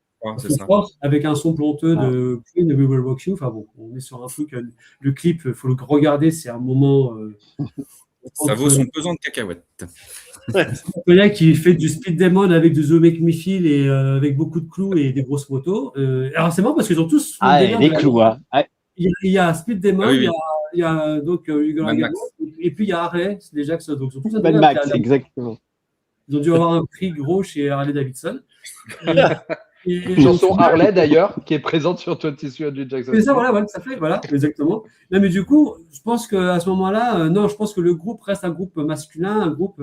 Pour moi, c'est comme si, tu vois, ils avaient fait un album dans l'esprit d'artistes de chez Motown, tu vois, qui s'assument, qui ont peut-être passé leur âge d'or, mais qui disent on fait un album entre nous pour kiffer, entre frères. Et c'est vrai que tout à l'heure, on en parlait, la séquence, je crois que c'est Yann qui en parlait, où sur Nothing, ils s'interpellent avec les prénoms et tout. Ouais, ça rappelle que c'est des frères. Et c'est la force du groupe, ce sont des frères, et ça se sent dans leur voix. Parce que même si on va plus loin sur This Is It, la version rechantée qui sort en single, les chœurs sont faits par les frères. Et quand leurs harmonies arrivent, on sent que c'est des frères, quoi. C'est des harmonies Jackson. Donc ça reste quand même, quoi. Et le grand dommage pour moi, et je terminerai là-dessus, c'est qu'il n'y a pas eu de suite à cet album-là, quoi. Ok, merci pour ce partage, Richard. Les garçons, qui voudraient rebondir là-dessus? Non, mais Richard a été assez éloquent sur ce sujet. Je pense on n'imagine pas une réunion des frères et des sœurs ensemble, parce que forcément, à cette époque-là, les carrières des filles, Janet, elle est partie ailleurs. La Toya, c'est même pas la peine d'y penser. Et donc, il resterait juste Reby, qui, pour l'instant, à l'époque, n'a pas une carrière phénoménale.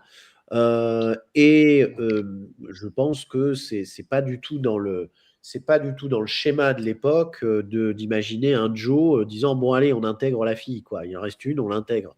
Donc je pense que c'était improbable. C'était infaisable.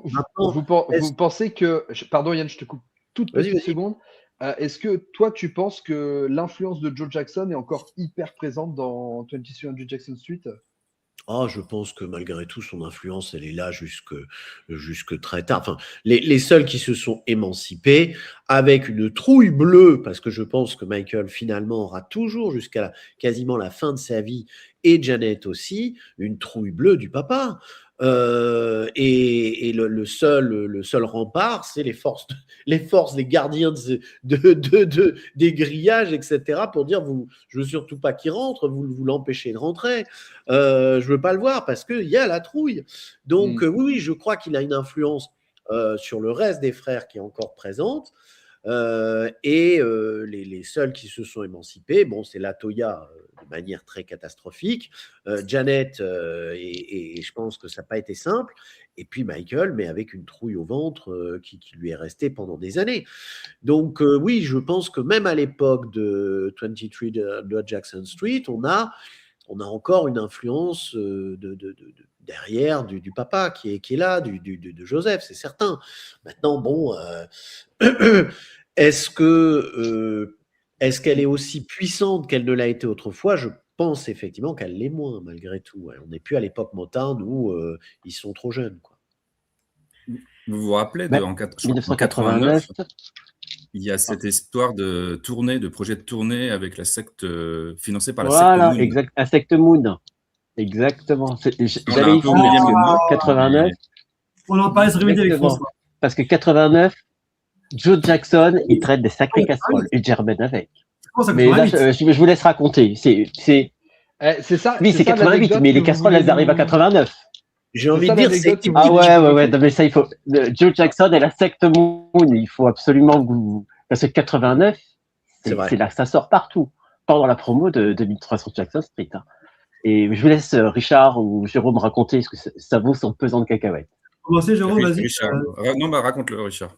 En fait, ce qui se passe, c'est qu'il y a des investisseurs coréens, sud-coréens en 88. Alors, ça, qu'à l'époque, en 88, la Corée se libère, devient un pays libre, mais c'est un pays qui est quand même très marqué par Jeux Olympiques.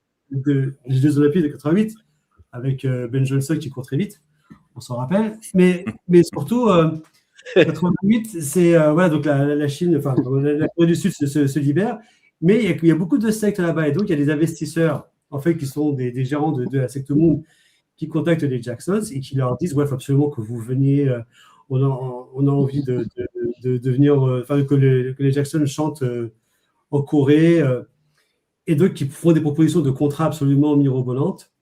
Avec des cadeaux, ils graissent la patte comme pas possible. 5 millions de dollars, Richard.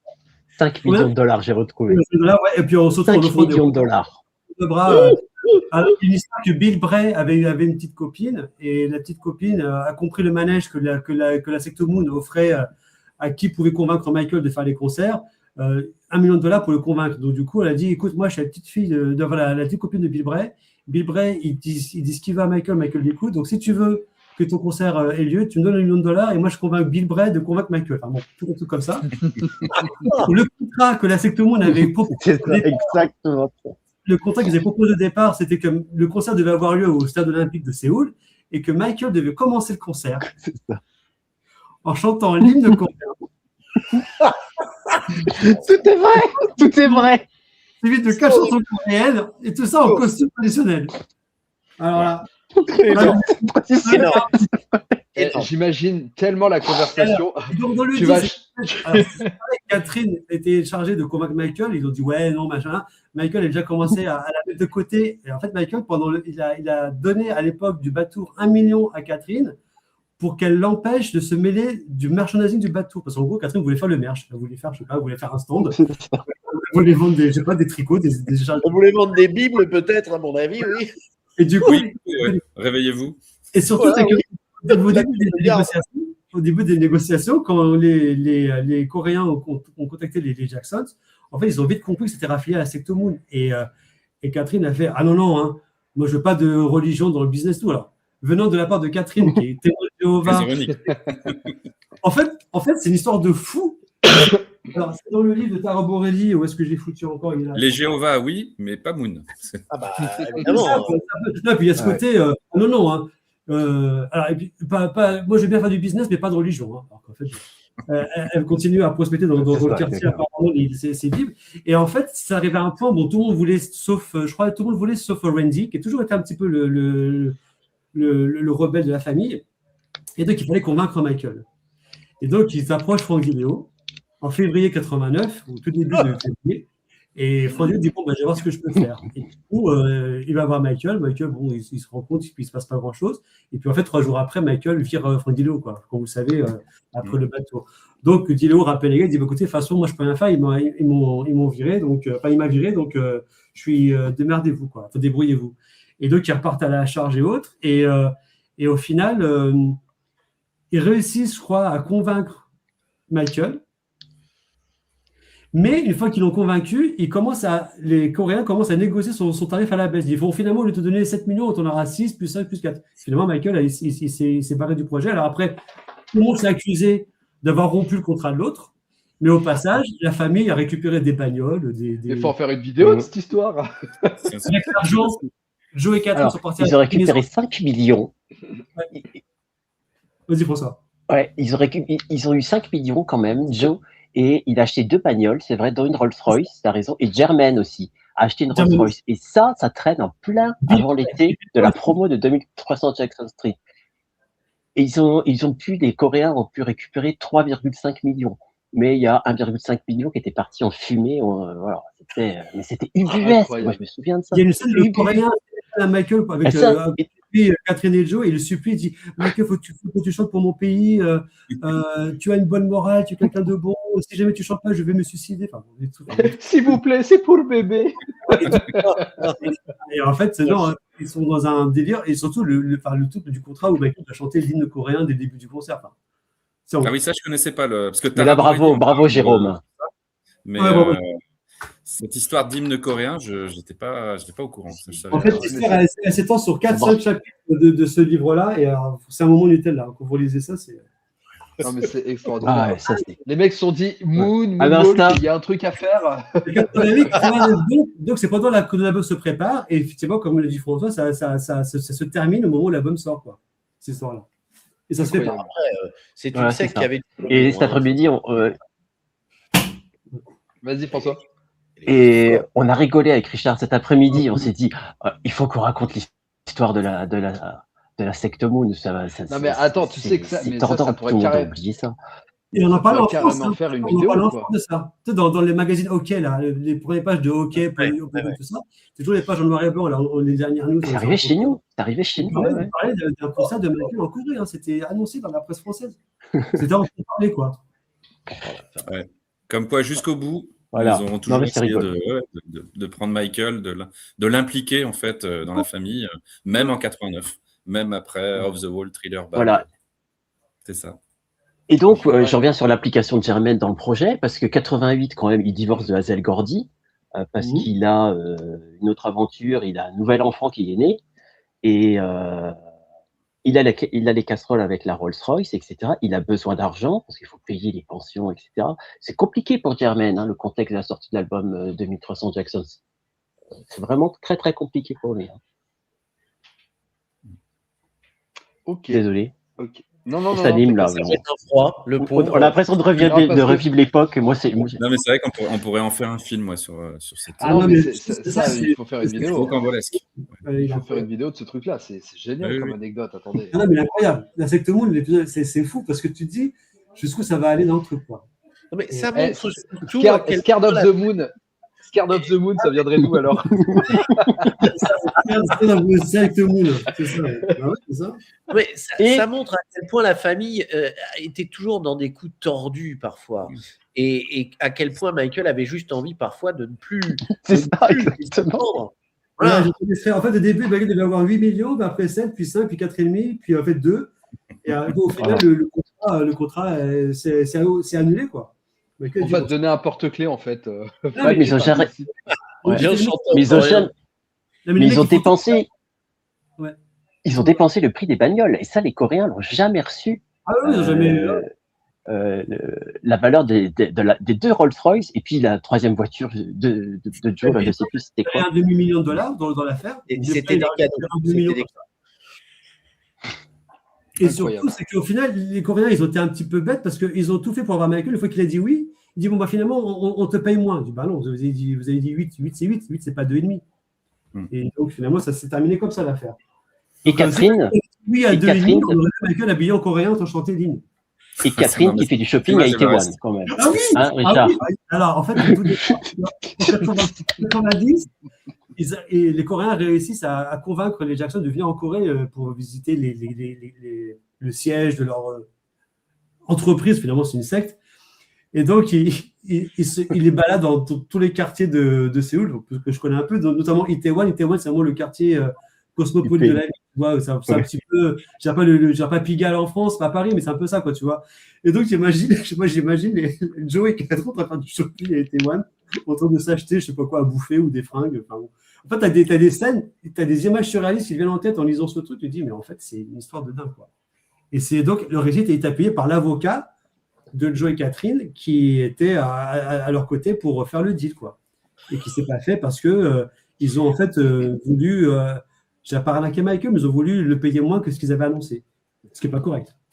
N'empêche, t'imagines, si Michael avait chanté l'hymne coréen, on En serait tous costume, là dans nos petites listes de chansons inédites. On aurait aussi l'hymne coréen. C'est comme on a l'édition du truc en discardé. Il vient avec un bootleg avec le drapeau coréen, tu vois. En même temps, on est en 88, la Corée s'ouvre au monde. Comme tu disais, François, c'est les JO à Séoul. Donc, tu vois, ça correspond à ses volontés. Et finalement, la Corée, ce que vous récupérez de Michael, c'est que ce sera là où vous êtes fabriquer les chaussures et les gears. Ça sera fait en Corée du Sud. Exact. Ouais, paix à leur âme et les gears. Alors, désolé, merci Jérôme, mais tu nous as mis un boulevard là. Ouais, tu as Non, mais en tout cas, cette histoire, ça prouve à quel point on comprend pourquoi Michael a voulu s'éloigner de cette famille, parce que au niveau de toxicité, je pense que la famille Jackson, il se pose là quand même. En fait, ce qui est intéressant, c'est que c'est une discussion que j'ai eue avec Mika il y a pas très longtemps, et en fait, c'est vraiment à l'image de ce que je pense, c'est que en fait, on est dans une famille de 9 enfants et parents et les 8 autres enfants ne comptent que sur un seul pour porter tout le monde. Tu vois? Et en fait, et je vais même plus loin que dans la famille, moi je disais, il faut quand même se rappeler que Michael Jackson, c'est un mec qui, on l'a forcé à porter un poids qu'aucun humain n'est capable de porter en réalité. Tu vois? Et ça a commencé déjà petit dans la famille. Et donc, alors nous, on rigole de cette anecdote, mais en réalité, c'est vraiment à l'image de ce truc-là. Et c'est là que tout le sens de ce live prend forme, c'est-à-dire cette notion de comment la famille Jackson pouvait exister sans Michael. Et en fait, par rapport à l'histoire que vous racontez là, on voit bien que finalement, c'est eux qui ne font pas le choix de s'émanciper, alors que, à mon sens, ils en avaient la capacité. Oui. Mais on voit bien que, en fait, ils se sont finalement, ils sont restés prisonniers de l'influence que Michael avait de porter toute la famille, et que eux-mêmes avaient finalement ce sentiment de ne pas pouvoir exister plus haut que la place où ils étaient factuellement, pas pour surpasser Michael bien sûr, mais pour pouvoir s'émanciper artistiquement. Et encore une fois, c'est là où Janet elle a fait quelque chose finalement presque miraculeux, quoi, parce que elle a compris la direction qu'il fallait prendre et quel rouage il fallait enclencher, c'est-à-dire ne pas vivre dans l'ombre de Michael, mais vraiment exister avec sa propre identité, sa propre ADN artistique. Alors même jusqu'à servir d'inspiration pour son frère en plus. C'est ça qui est fort. Parce qu'avec Rhythm Nation, elle inspire Michael. Le rapport s'inverse en fait. C'est très très fort ce qu'elle a réussi à faire. Totalement.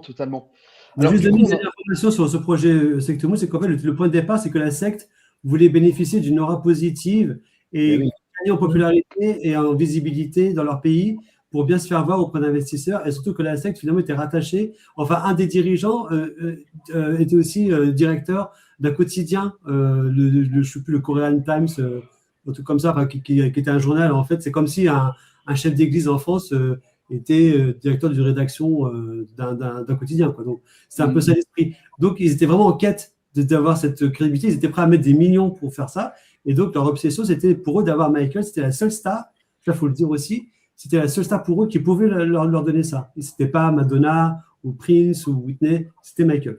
Parce que pour eux, il incarnait une moralité, une pureté. Pour eux, c'était quelqu'un de... Ouais, et puis tu sais, comme ils avaient un peu le doigt dedans, c'est-à-dire qu'ils se sont dit, on a peut-être l'occasion de, forcément, ils ont dû s'y accrocher, mais corps et âme, à cette occasion, jusqu'à ce qu'il y ait le comptable qui dise, oh, finalement, on va te donner un porte-clés au lieu des millions.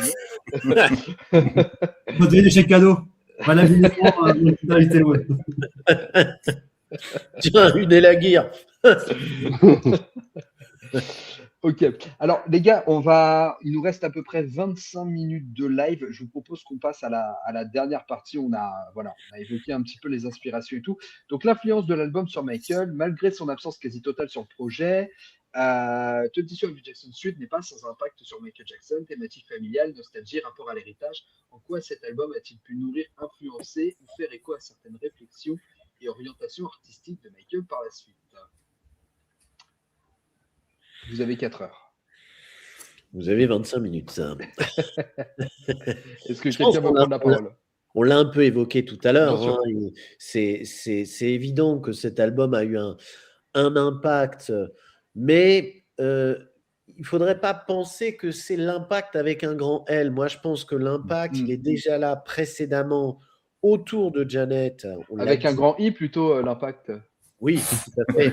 Et L apostrophe. Avec un grand J. Non, je pense que c'est effectivement un impact en continuité de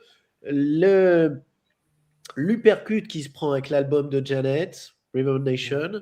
Puis, François en a parlé, le titre Nothing, les productions LFace, Babyface, le Teddy Riley qui est déjà là.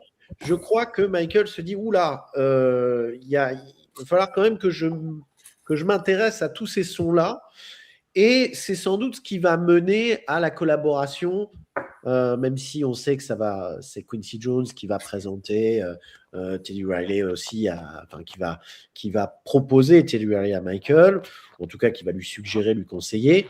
Mais je pense que tout ça va mener à Dangerous dans l'idée de Michael doit renouveler son son, il doit aller vers ses nouvelles directions, le passage du swing beat au New Jack Swing. Je pense que tout ça, ça fait partie de ce qui va influencer Michael.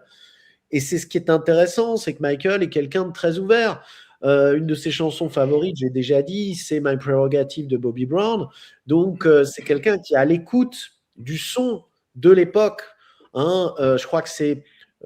si je ne m'abuse, c'est 88, Bobby Brown, My Prerogative. Hein, quand je suis sous couvert des spécialistes. Je te dis oui parce que je vois les autres dire oui. Hein. Oui. Mais si Jérôme et Richard me disent oui, c'est que c'est bon. Donc, voilà, on a donc un Michael qui, avant même cet album-là, est déjà dans le son d'une certaine époque. Et il n'y a pas de surprise, si vous voulez, que ça, c'est un clou de plus dans sa réflexion, mais ce n'est pas le clou, c'est un clou parmi d'autres. Voilà, en tout cas, c'est mon avis. Ouais, je suis assez d'accord. Quelqu'un veut rebondir ? Oui, moi je dirais que, comme Yann en fait, c'est pas pour moi l'influence majeure pour Michael, c'est Rhythm Nation sur son prochain projet. Mais voilà, je pense que ça fait partie d'un tout effectivement, plus l'album de ses frères, voilà, Randy. Oui, là, mais je pense que c'est vraiment Rhythm Nation où là il s'est dit que il y avait quelque chose à faire, les chorégraphies, enfin voilà, tout le concept inventé par Janet, justement toute la chorégraphie militaire, toute la partie militaire sur Jam. Voilà. Donc, voilà. Ouais, ça marche. Merci beaucoup, Jérôme. François, tu veux rebondir peut-être ? Moi, je pense que c'était un très bon laboratoire pour Michael, qui, comme on disait, avait terminé le bas de tour, on est rentré dans une période de repos. Donc moi, j'ai toujours imaginé dans les années 89, Michael tranquillement installé chez lui avec son bucket de popcorn, en train de regarder ce que ses frères étaient en train de faire et lui à analyser ce que Eric proposait et ce qu'il a découvert. Il est comme ça, je ne saurais le dire, mais et après, oui, il a analysé Janet, etc. Et comme je l'ai dit tout à l'heure, Janet a plié complètement le game du retour des frères et on ne verra plus les frères. Nous, en France, la dernière fois qu'on a vu les frères, c'était chez Fabrice Laclasse. Et je remercierai jamais infiniment Richard de m'avoir retrouvé la séquence vidéo. Vous vous souvenez de la classe de Fabrice pour les plus anciens ? Oui, bien sûr. Je ne savais pas que Jackson était passé. Oui, tu demandes à Richard qui t'envoie la vidéo.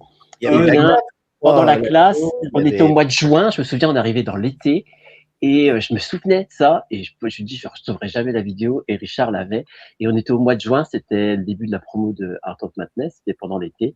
Et normalement, et on ne les reverra pas avant 94 et les Family Honors. Donc, il y a encore une autre, bon, ça c'est autre chose, c'est encore une grande traversée du désert. Juin 89 jusque, je ne sais plus quel mois c'était, les Family Honors. On peut parler de Jacksons. Et la promo est pliée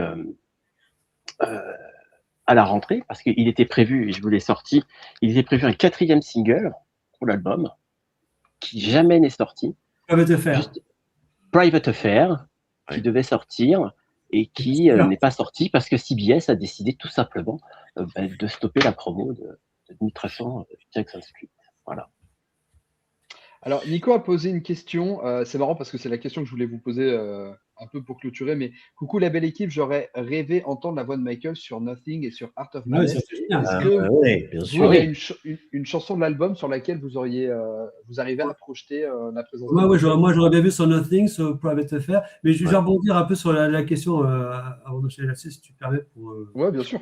Bien sûr. Oui, moi je pense que en fait Michael déjà est arrivé au terme de sa collaboration avec Quincy Jones, et on le sentait parce que déjà quand tu prends Come Together, il est quand même aux mains avec Bill Bottrell. Enfin, on sent que son son va évoluer, et puis que on comprend que l'album Bad, c'est surtout le travail beaucoup de Matt Forger, John Barnes, et puis que Quincy vient saupoudrer un peu les choses, et de Michael bien sûr, et de Chris Correll.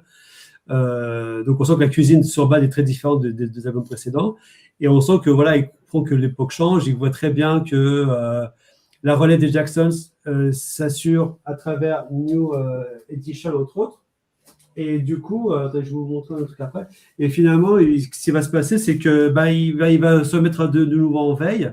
Il va avoir de nouvelles collaborations. Donc je pense que oui. Alors il y a une histoire qui raconte, d'ailleurs c'est dans le livre de Catherine, que quand Michael a écouté la première fois l'album des frères, il a pleuré en leur disant que c'était très magnifique, c'était bien débrouillé, qu'ils avaient assuré. Alors voilà, merci Jérôme pour le livre. Alors on ne sait pas s'il pleurait d'émotion ou de rire. Non, je blague. mais en tout cas, je pense que voilà, il avait compris aussi que ses frères. C'est pareil quand même. Bon, Michael a quand même aidé Marlon à faire son album solo, à le dégager son contrat. Mais encore une fois, il y a une compétition qui était de fait entre les frères et sœurs. On parlait tout à l'heure de Randy qui sort son album solo chez IM en même temps que Janet. Bon, Janet, c'est elle qui va prendre toute la lumière. Donc, moi, je pense que l'influence, elle est indirecte, mais elle est réelle. Et surtout, une fois de plus, on voit que c'est chez les frères que certaines idées que Michael va après développer naissent.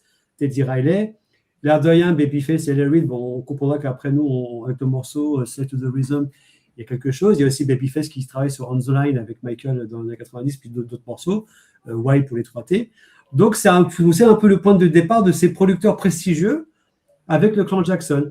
Et comme François l'a dit, on ne reverra pas le groupe avant 94. Il y aura juste un intermède qui n'est pas vraiment un retour, mais la série American Dream en 92, qui est produite par Jermaine et Motown, par la famille, où il y aura un petit rôle.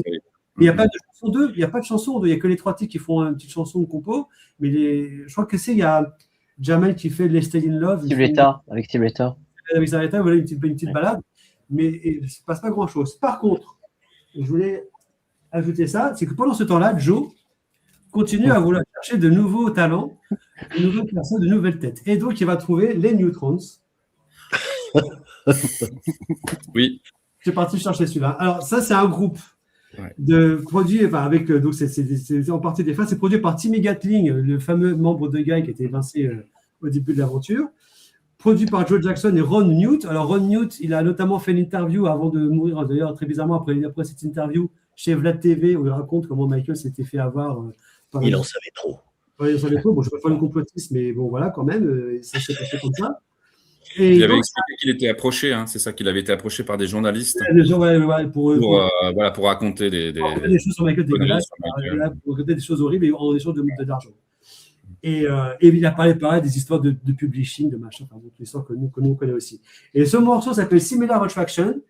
Le son, il est canon parce que c'est un mélange de production au niveau sonore, ça ressemble à du Babyface et Larry, à du Jamie Lewis, un peu du Riley. Et franchement, le morceau, il est top. Donc, c'est pareil, ça coûte 3 fois rien sur Discogs ou ailleurs. Et c'est produit, producteur managé par Joe Jackson. Donc, c'est une tentative d'avoir un nouveau groupe, un petit peu comme les Boys, tout ça, qui arrivent à cette époque-là, et New Edition, d'avoir un nouveau groupe de jeunes gars, un peu dans l'esprit. D'ailleurs, D'ailleurs, New Thrones, quoi, c'est le famille Newt avec Thrones, donc une espèce de super-héros du funk. Et donc, Joe cherchait encore à cette époque-là à trouver des passerelles dans le monde du disque pour lancer des artistes, quoi. Et ça, c'est intéressant finalement, parce que on voit que Joe a quand même toujours cherché à vouloir faire des choses. Du coup, sans ses fils. C'est ce qu'on remarque. Voilà. Il n'y avait pas une chanteuse aussi? Il n'avait pas produit ou fait une tentative de. Oui, il y a ça. Il y avait le groupe de filles. MDLT Willis. MDLT. On se rappelle de ça. MDLT Willis, oui. MDLT Willis. Avec la production des frères. C'était en 1974. 14, ouais. Donc, il avait tenté de lancer son label, Ivory, qui était plus ou moins co-distribué par Epic à une époque, mais qui n'a pas duré longtemps. Après, il a produit l'atelier chez Private Eye Records, un truc comme ça. Mais c'est vrai que les New Thrones, c'est marrant de voir qu'on là, on est en 90, donc on est un an après Jackson Street, et ils sont dans une aventure de manager un groupe de jeunes garçons, quoi. Un peu comme les Jackson 5. Ouais, mais il a toujours essayé de retrouver un succès comme ça, de producteur. Bon. Oui, un gros succès. De refaire un peu la même histoire. Mais ouais. Ça marche. Bah, merci, Richard.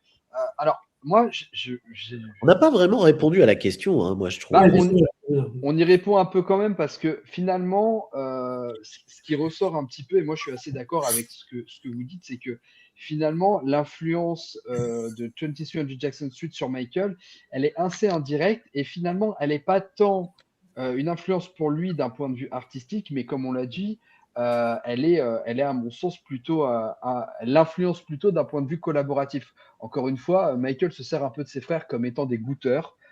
Tester avec tel producteur, avec tel musicien, tel arrangeur, tel machin. Et puis si ça me plaît bien, je les prendrai dans mon équipe. Et puis Michael avait conscience quand même qu'il avait un peu cet ascendant par rapport aux différents producteurs qui travaillaient avec les frangins.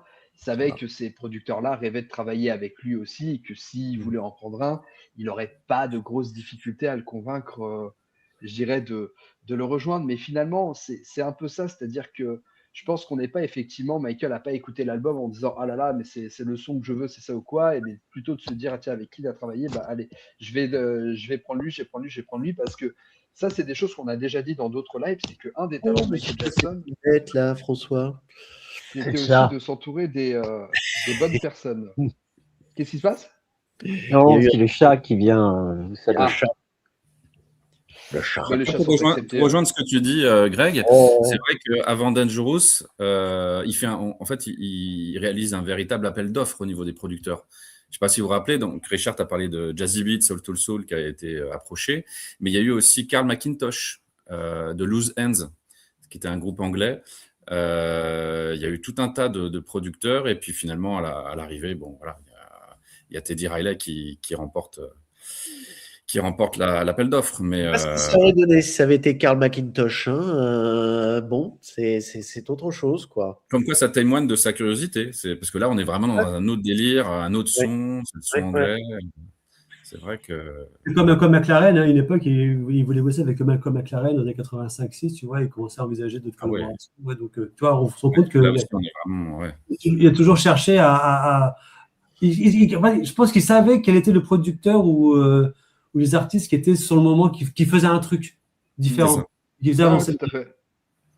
Bon, après, c'était quelqu'un qui avait un éclectisme musical, on le sait, qui allait du classique jusqu'au hip-hop, donc le rock, etc.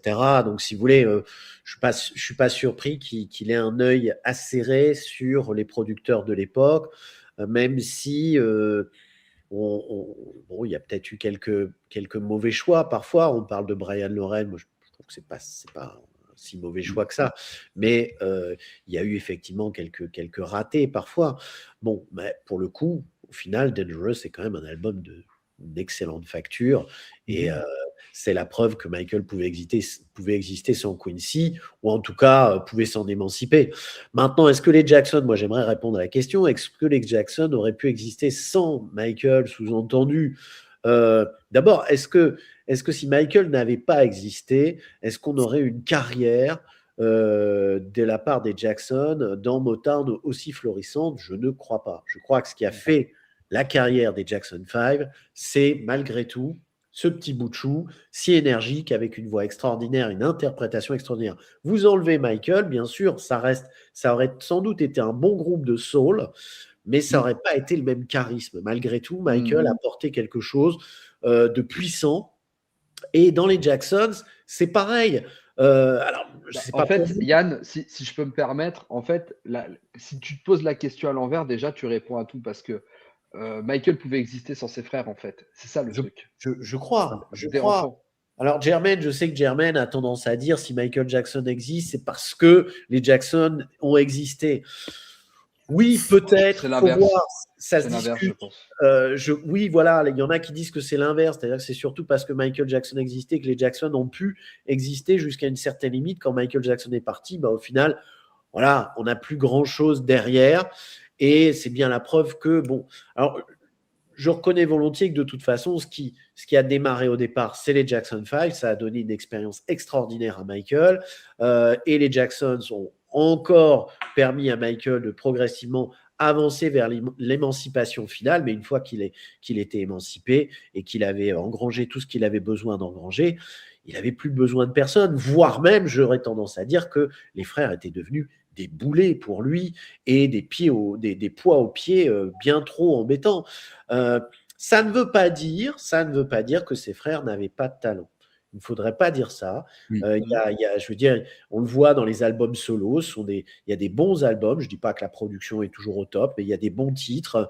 Et on le voit, hein, Jermaine. Tell Me I'm Not Dreaming est génial. Oui, bien sûr. Mais When the Rain Begins to Fall a été un titre qui a cartonné avec Piazza Dora. Bon, il y a eu des cette chanson qui sont. Moi, je trouve que c'est pas dégueu. Alors, le clip, par contre, c'est très discutable. Mais il y a quand même eu des titres qui ont bien fonctionné. Et quand on écoute des albums solo ou effectivement cet album 2300 Jackson Street, voilà, on a des très bons trucs. Maintenant, c'est pas comparable à la carrière d'un Michael Jackson, évidemment. Comme tant d'autres groupes, ils auraient eu une carrière de groupes qu'on aura connus à une certaine époque et qu'on aura peut-être un peu oublié. Oui, ça aurait été un groupe soul funk parmi tant d'autres. Oui, c'est ça, parmi tant d'autres, et qui ne se classent pas en haut du panier, comme Earth, Wind & Fire, par exemple, ou dans un moment très précis, Kool and the Gang, avec notamment J.T. Taylor, parce que évidemment avant Kool and the Gang était très jazz funk et il y a des très très bons albums, mais on se souvient surtout de la période disco funk avec J.T. Taylor. Donc voilà, je pense qu'on aurait eu connaissance de ce groupe-là, comme d'autres groupes, mais en se disant ah ouais, tu te souviens, ils avaient fait un super titre à l'époque, ah ouais, voilà, et puis point quoi. Mais comme il y a eu Michael, les Jacksons ont eu une longévité plus importante jusqu'à ce que Michael dise bon, allez, basta, ciao, bye, quoi. C'est mon analyse. Ouais, je suis assez d'accord avec toi. Eh bien, écoutez, il nous reste 8 minutes de live. On va peut-être dépasser un tout petit peu. Alors, je vais vous poser du coup la dernière question. Je vais vous la poser en 2 questions. Alors, donc la première, est-ce que aujourd'hui, après 36 ans, 36 ans de la sortie de l'album, c'est facile à compter parce que je suis né la même année. Donc, après 36 ans, est-ce qu'on peut considérer que 2300 Jackson Street est un bon album? Et donc, la deuxième question, est-ce qu'il y a une des chansons sur lesquelles vous auriez vu Michael participer ou interpréter majoritairement en termes vocal? Et je vais donner la parole à Jérôme. Alors, moi, je considère, oui, effectivement, que pour répondre à ta première question, c'est un bon album. C'est un très bon album, même, avec le recul. Parce que là, on voit vraiment que les frères étaient dans la vibe du moment, dans le son du moment. Mais c'est vrai que j'ai tendance, un peu comme pour Victory, à retenir de cet album plutôt les collaborations. Donc, le fait qu'il y ait Teddy Riley sur 2 titres, LA Babyface pour Nothing, et puis également quelques musiciens d'ailleurs de l'équipe de Quincy, Paul Jackson Jr., il y a Larry Williams aussi, il y a quelques musiciens de studio qu'on connaît bien dans la carrière de Michael. Donc, Ouais, c'est un très très bon album qui est un petit peu dans la lignée de tout ce que ses frères et sœurs sortent la même année. Mais voilà, donc je pense que moi j'ai souvent la réflexion. Moi j'adore les uchronies. Et si, donc j'aime bien voilà m'amuser à imaginer. Et je sais pas ce que vous en pensez, mais si Michael, alors c'est évidemment pas possible puisqu'il vient de terminer le bas de tour, donc il veut se consacrer au cinéma, il veut rester chez lui à lire des scénarios. Mais imaginez que Michael sorte Dangerous en 89, je pense que l'impact aurait été extraordinaire parce que là, on a le son de Riley de l'époque de 89, les productions de Layla et Babyface. Et souvent, je me suis posé la question, oui, est-ce que... Alors, Dangerous a cartonné, évidemment, quand c'est sorti en 91. Mais en termes de New Jack Swing, c'est vrai que j'ai toujours cette vision, ce regard du fait qu'il arrive un peu sur la fin, alors que voilà, il serait sorti en 89, ça aurait été une déflagration. Donc voilà, donc c'est moi pour répondre à ta deuxième question, oui, évidemment, j'aurais adoré entendre Michael chanter sur Nothing, ça avec l'instru de LA Babyface, mais même un morceau comme She, même si effectivement la voix de Randy est un peu plus adaptée, quoi. Mais moi j'aurais adoré vraiment avoir Michael sur vraiment les productions New Jack de cette époque. Le son de 88, de 89, ça aurait été, je pense, exceptionnel. Donc voilà, je ne sais pas si j'ai répondu à tes deux questions. Eh bien, écoute, si, tu as très bien répondu et je te remercie beaucoup. Je vais donner la parole à François. Moi, c'est pas un album que j'affectionne tout particulièrement. Alors, je sais pas, j'ai pas d'argument. Moi, j'aurais réduit un EP 3 titres. Mais je sais pas. Moi, il y a quelque chose qui me gêne. Peut-être parce que j'ai trop le contexte de l'avant avec Jermaine, etc. Moi, je trouve que justement, vous parlez d'unité. Moi, je trouve ça trop décousu. Il y a du Je parle de Jermaine. Hein. Bon, Jackie, j'ai fait le deuil. Vous savez que je n'aime pas du tout les compositions de Jackie. Donc celle-là, je les enlève. C'est pas ce que tu nous as dit au début. Hein. Et enfin, c'est tout. Moi, c'est pas un album que j'affectionne particulièrement. Et puis de toute façon, je suis tombé amoureux de Rhythm Nation. Donc moi, la passerelle, elle est très rapidement. Après le bas de tour, c'est bien Rhythm Nation. Voilà, c'est comme ça. Ça, je le mets là, très très haut. Et Michael sur Nothing, ça aurait été absolument génial. Je pense que là, il aurait plié le game. Complètement. Vraiment, complètement. Et imaginez, enfin, réécoutez Wait, vous allez comprendre comment Michael arrive et surplombe complètement et surpasse complètement ses frères. Wait, oui, évidemment, là. Wait, c'est un bon exemple. C'est même pas sur le pont de Nothing, ils auraient tous appelé Michael du coup. Hey Michael, do you want il positionnait la chanson en orbite. Voilà. Ça marche. Merci beaucoup François.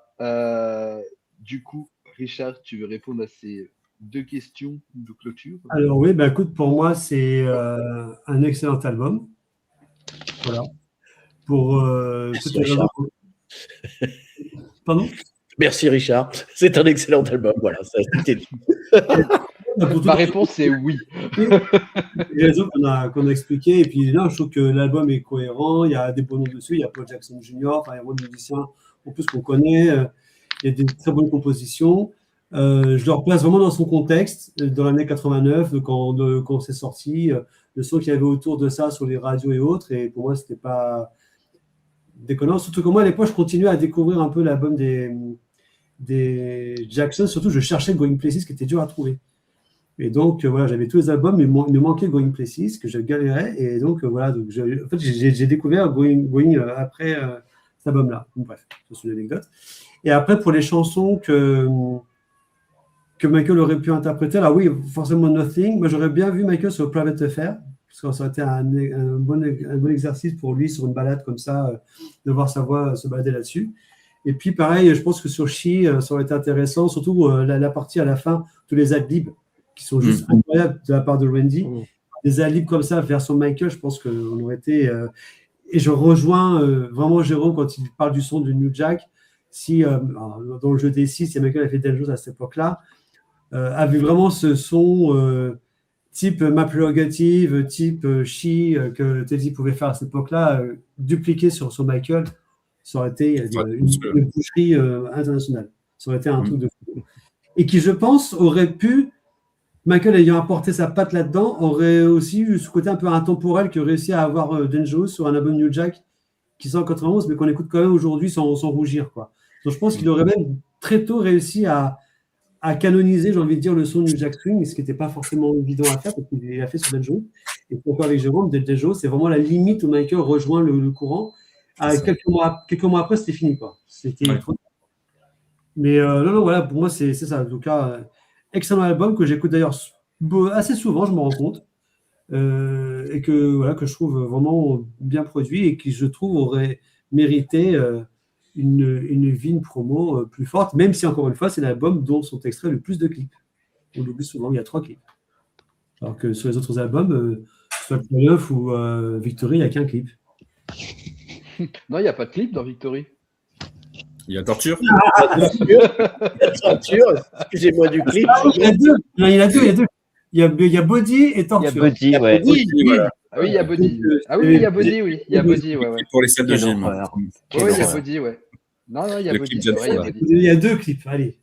Non, il y a un clip Body. Il y a Body, ouais. Attends, Torture, c'est quand même un chef-d'œuvre. Ce clip est un chef-d'œuvre. Ouais, un chef-d'œuvre. C'est une proposition, on va dire. Ouais. Ils ont proposé. Voilà. C'est un clip mortel. Une torture. Ça portait bien son nom. Bon, et toi, Moyane, du coup, même question pour toi. Non, la question, évidemment, est-ce que c'est un bon album? Oui. Après, je ne le mets pas forcément dans mon top 10, mais c'est vrai que c'est un bon album, d'une bonne facture, d'une bonne production, qu'il faut réécouter parce que on l'a un peu mis de côté, on l'a un peu sous-estimé, et je crois qu'il faut le réévaluer avec le recul. Maintenant, il y a évidemment à chaque fois que j'écoute cet album, et je ne l'écoute pas tant que ça, mais j'ai tellement envie d'entendre la voix de Michael sur d'autres chansons pour me dire qu'est-ce que ça aurait pu donner. Parce que quand tu entends la chanson évidemment éponyme et que tu entends cette petite voix de Michael qui arrive là, tu as des frissons immédiats, quoi. Et tu sens que quelque part, quand tu écoutes un album de Jackson sans Michael, tu te dis ça arrive quand? Et évidemment, ça n'arrive jamais, sauf sur ce titre-là. Et c'est bien regrettable. C'est vrai que des titres comme Maria, par exemple, je me demande ce que ça aurait pu donner avec un Michael agressif. Bon, donc il y a même sur Nothing, tout le monde l'a dit. Mais voilà, je pense que oui, il y a plein de moments où j'aurais aimé que Michael pose sa voix et rejoigne les frères. D'autant plus qu'ils avaient quand même une harmonie vocale très très forte. Donc c'est vrai que c'est un regret. Mais maintenant, tu mets pas le titre The Jacksons dessus, tu mets, je sais pas, un autre titre et t'écoutes cet album avec grand plaisir sans te prendre la tête. Michael est pas là. Tu te dis juste, voilà, c'est un bon album de New Jack, un bon album de 89. Et ça passe très très bien. Et je pense que c'est ça le problème, c'est qu'à chaque fois qu'on met sur un album The Jacksons, on se dit, il est où Michael? C'est un peu le mauvais réflexe. On ne laisse pas la place aux autres. Ça marche. Merci beaucoup, Yann. Je vois que tu nous montres une petite photo, Richard. Et puis, je vais vous répondre par la suite. C'est une petite compile italienne. Allez. De l'époque, voilà. Avec une photo de la promo de la bonne de 1300 Jackson, que je trouve ça. Ah ouais, mais c'est nul, il n'y a pas Michael. Et là, on voit le tout début de Remember the Time avec la coupe de. Oui. Oui, il y a de ça. Le chat a fait tomber. C'était fini les curly, la fin des curly. La fin des curly. Alors, je voulais rappeler, excuse-moi, je voulais rappeler que l'album de 1300 Jackson Street existe en version expanded. Ah oui, alors pas en physique, mais en 2021 digital. Les albums de The Jacksons, Going Places, Victory et 2300 Jackson Street existe en version expanded. Donc, vous avez toutes les versions des singles de Nothing, de Art of Madness et de 2300 Jackson Street, dont le très bon remix Family Mix de Teddy Riley, on n'en a pas parlé. Voilà, est assez peu connu. Ouais. Voilà, donc c'est disponible sur Qobuz et c'est même disponible en très haute qualité audio. En 2021, en fait, c'était les 40 ans de la sortie du live. C'était les 40 ans du live 81 qui était ressorti en vinyle. Et donc, ils avaient fait une salle de réédition en numérique des albums autour. Et donc, nous, on avait fait ce magazine Jam qui était le seul numéro qu'on avait fait en hommage aux frères et qui reprend toute la disco chez CBS et Epic Sony. Et donc, effectivement, on avait listé tous ces bonus, toutes ces versions un peu rares, avec des interviews aussi de choses et autres. Et donc, on avait effectivement listé, on avait refait on avait passé au peigne fin avec François tout ce qui était sorti sur cet album-là, mais effectivement uniquement disponible en numérique, ce qui était dommage, parce que déjà à l'époque, en 2021, les maisons de disques comme Sony ne voulaient pas presser ne serait-ce qu'une petite galette bonus d'un CD comme ça, parce que ça ne coûte rien à faire en CD. Hein. Mais ils sont persuadés que ça ne se vendra pas, c'est ça. Mais dans ce cas-là, ils auraient dû le confier à un label comme Cherry Pop qui fait ça très bien et qui se spécialise là-dedans. Bon, ça, c'est pas fait, c'est dommage, c'est qu'un jour ils le feront. Mais en tout cas, voilà, c'est que il y a plein d'albums de cette époque-là qui sont maintenant disponibles en numérique avec des bonus, comme Sister of the Seas, New Edition, il y a plein de choses. Pour ceux qui cherchent ça, c'est trouvable. Ça marche. Et merci les garçons pour vos précisions. Je répondais à Maxime donc, qui me posait la question comment les fans de la chaîne peuvent participer au live. Alors, deux options. Soit on fait des lives libre antenne, on l'a fait 2 fois et puis on va le refaire encore parce que j'aime bien le format et donc là, on peut vous faire monter, il n'y a pas de souci. Et ensuite, s'il y a un sujet en particulier pour un des lives mensuels, il faut me contacter sur Instagram. Voilà. Alors, pour ma part, donc 23 du Jackson Street, comme je vous l'ai dit de toute façon en introduction de ce live, voilà, moi j'avais l'impression que je devais un peu quelque chose à cet album et donc oui, je considère que c'est un bon album. Je trouve que finalement, c'était le bon album de clôture pour les Jackson, parce que ça aurait été quelque part un peu malheureux de clôturer finalement leur carrière entre guillemets sur Victory.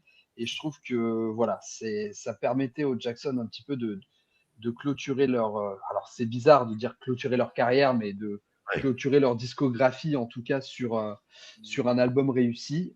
Alors c'est marrant parce que vous avez parlé des chansons que vous verriez bien sur Michael. Peut-être qu'on va donner des idées à des gens pour faire de l'IA sur les chansons de du Jackson Street. Autant moi, Nassim, vous voyez, c'est une chanson, moi, j'y toucherai pas. Je ne mettrai pas la voix de Michael dessus parce que je trouve vraiment, au contraire, que c'est un peu le morceau de la réunification quelque part des frères Jackson, mis à part 23 du Jackson Street, qui pour moi est un peu à titre à part dans toute la discographie parce qu'on est vraiment sur un hommage familial et une participation de toute la famille en dehors de la Toya. Mais moi, il y avait une chanson que j'aime beaucoup de cet album où j'aurais beaucoup aimé entendre Michael dessus, c'est Play It Up. Je trouve qu'elle a un refrain qui me fait littéralement penser à ce que Michael aurait pu apporter en termes de chœur et de voix, et puis même de chorégraphie. Enfin voilà, j'ai un visuel de cette chanson qui me vient en tête et j'aurais adoré le voir là-dessus. Donc voilà, pour moi, 23 du Jackson Street, en fait, bizarrement, c'est l'album sans Michael qu'il faut écouter, qu'il faut connaître. Vous avez cité bien sûr Rhythm Nation, mais en fait, moi, Janet Jackson, je la mets tellement dans sa carrière à part. J'aime tellement cet artiste en dehors de son lien familial avec Michael que j'associe pas forcément sa musique à celle de Michael de la même manière que je le fais avec celle des Frangins, parce que pour moi, Janet a vraiment réussi à faire son trou toute seule et c'était vraiment une entreprise extrêmement compliquée dès le départ pour elle. Donc pour moi, elle a fait un miracle. Mais voilà, 23 du Jackson Street, en fait, c'est un peu le spin-off de Michael. Je sais pas si vous voyez ce que je veux dire. Et c'est sûr que c'est pas le meilleur album du monde, mais par contre, c'est un bon album. C'est la rédemption de Victory quelque part. Et rien que pour ça, c'était important de faire un live dessus. Donc voilà un petit peu ce que j'avais à dire. Est-ce que quelqu'un voudrait rajouter quelque chose avant qu'on clôture? Non, il faut laisser une chance à cet album pour les jeunes qui ne connaissent pas l'album. Voilà, c'est vraiment un bon album. Il faut vraiment le remettre en valeur, en lumière. Et surtout au regard de tout ce que Michael a fait après, de ce que les frères et sœurs ont sorti en solo. Voilà, c'est un album qui mérite notre attention, je pense. Tout à fait. Alors, Willou qui dit pour participer au live, il faut payer Greg et 50 000 $. Et il faut chanter l'hymne coréen aussi, si vous voulez pas. 1 milliard, comme pour En coréen, en costume traditionnel. Greg, je paye. Eh ben, écoute, c'est très gentil. J'accepte PayPal. Il n'y a pas de problème. Non, surtout ne payez pas. Je serais ravi de vous accueillir. Moi, comme je le dis toujours, si vous avez un propos, vraiment quelque chose à raconter ou quoi, voilà. L'idée, c'est pas monter sur un live juste pour monter sur un live et être invisible, entre guillemets. Mais si vous avez des choses à dire, bien sûr, moi, je serais ravi qu'on les partage avec vous. Donc voilà. Et puis de toute façon, on fera d'autres libres antennes parce que j'avais bien aimé l'exercice. On l'a fait 2 fois, c'était 3 fois. On l'a fait 3 fois et c'est toujours bien passé. Donc ouais, on va le refaire. Et ben écoutez, messieurs, merci beaucoup d'avoir participé, d'avoir été présent. Je sais, toi, avec toi, Richard, qu'est-ce qu'on a pu en parler de cet album avant qu'on fasse un live. Donc on était content de pouvoir préparer ça aujourd'hui. Ah ouais, je t'ai moi, j'étais tout content.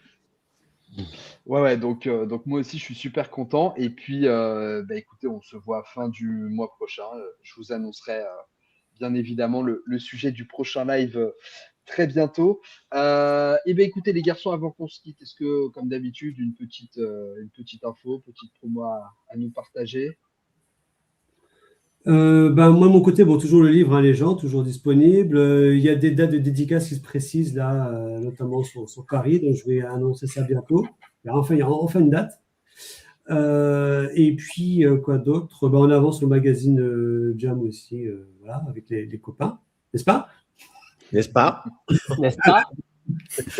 Et la ramasse complet.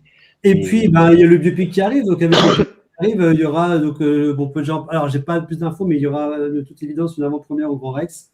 J'ai vu qu'en Allemagne, il va y avoir un événement, Michael, le 10 avril.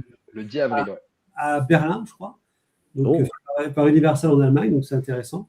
Donc voilà, donc là, en fait, on est dans la phase où les choses vont commencer à se réveiller, quoi. Donc c'est intéressant. Donc, et bien sûr, on va voter au courant de tout ça. Eh ben super, merci beaucoup Richard. Yann, petite info, promo. Non, comme l'a dit Richard, on a pas mal de choses à faire pour le futur magazine qui doit sortir Jam. Donc il y a du pain sur la planche, effectivement. Sinon, écoutez, je vous invite à regarder le replay de mon interview VIP de Closet Live avec Carlito que j'ai faite la semaine dernière, je crois, où j'avais eu la chance de le recevoir à la maison. Et précédemment, si ça vous intéresse aussi, j'avais reçu un certain Richard Lecoq à la maison. On avait fait aussi un petit live VIP. Ce que j'appelle les live VIP, c'est que au lieu de se faire par écran, ils viennent directement à la maison. Et je suis persuadé qu'il y aura bientôt d'autres VIP qui viendront à la maison pour refaire d'autres lives, j'en suis persuadé. Donc ça va se faire. Donc peut-être un par mois, c'est bien, je pense. C'est déjà pas mal. Donc là, ce mois-ci, c'était Carlito. On verra le mois prochain. Et puis, je l'espère aussi, pas mal de choses pour Richard. Et j'espère bien participer à des mises en avant de son livre pour justement que ce soit dans le Nord ou bien sur Paris. Je pense que ça va être sympa de mettre ça en avant.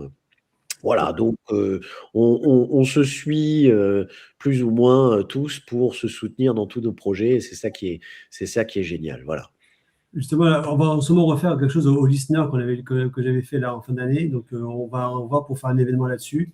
Ouais. Au moins un, c'est sûr, peut-être 2. Donc, un sur Michael et un sur un autre artiste qui n'est pas très loin de Michael. Donc ça, on en reparlera. Et puis voilà. Et puis oui, bon, moi j'ai aussi ma chaîne Streamtease que j'ai lancée il y a un peu de temps. Donc si vous voulez faire un tour sur la chaîne, il y a des choses un peu drôles. Et oui, Striptease est disponible. Et oui, Et oui, et oui.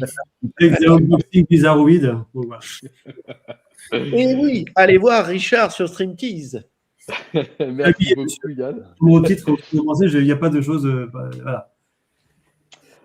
François, une petite actu à nous partager avant de quitter. Moi, j'ai une activité professionnelle qui a été un peu lourde fin décembre, etc.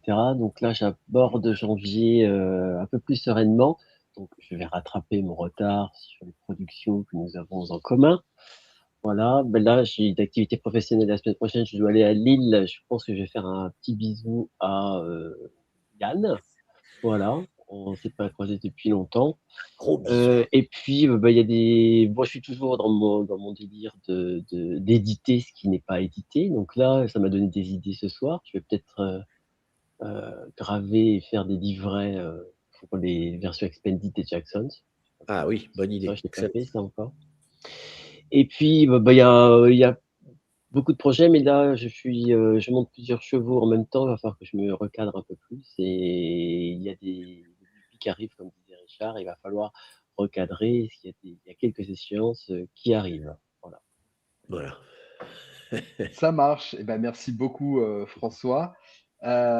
Jérôme, une petite actu à nous partager avant de se quitter.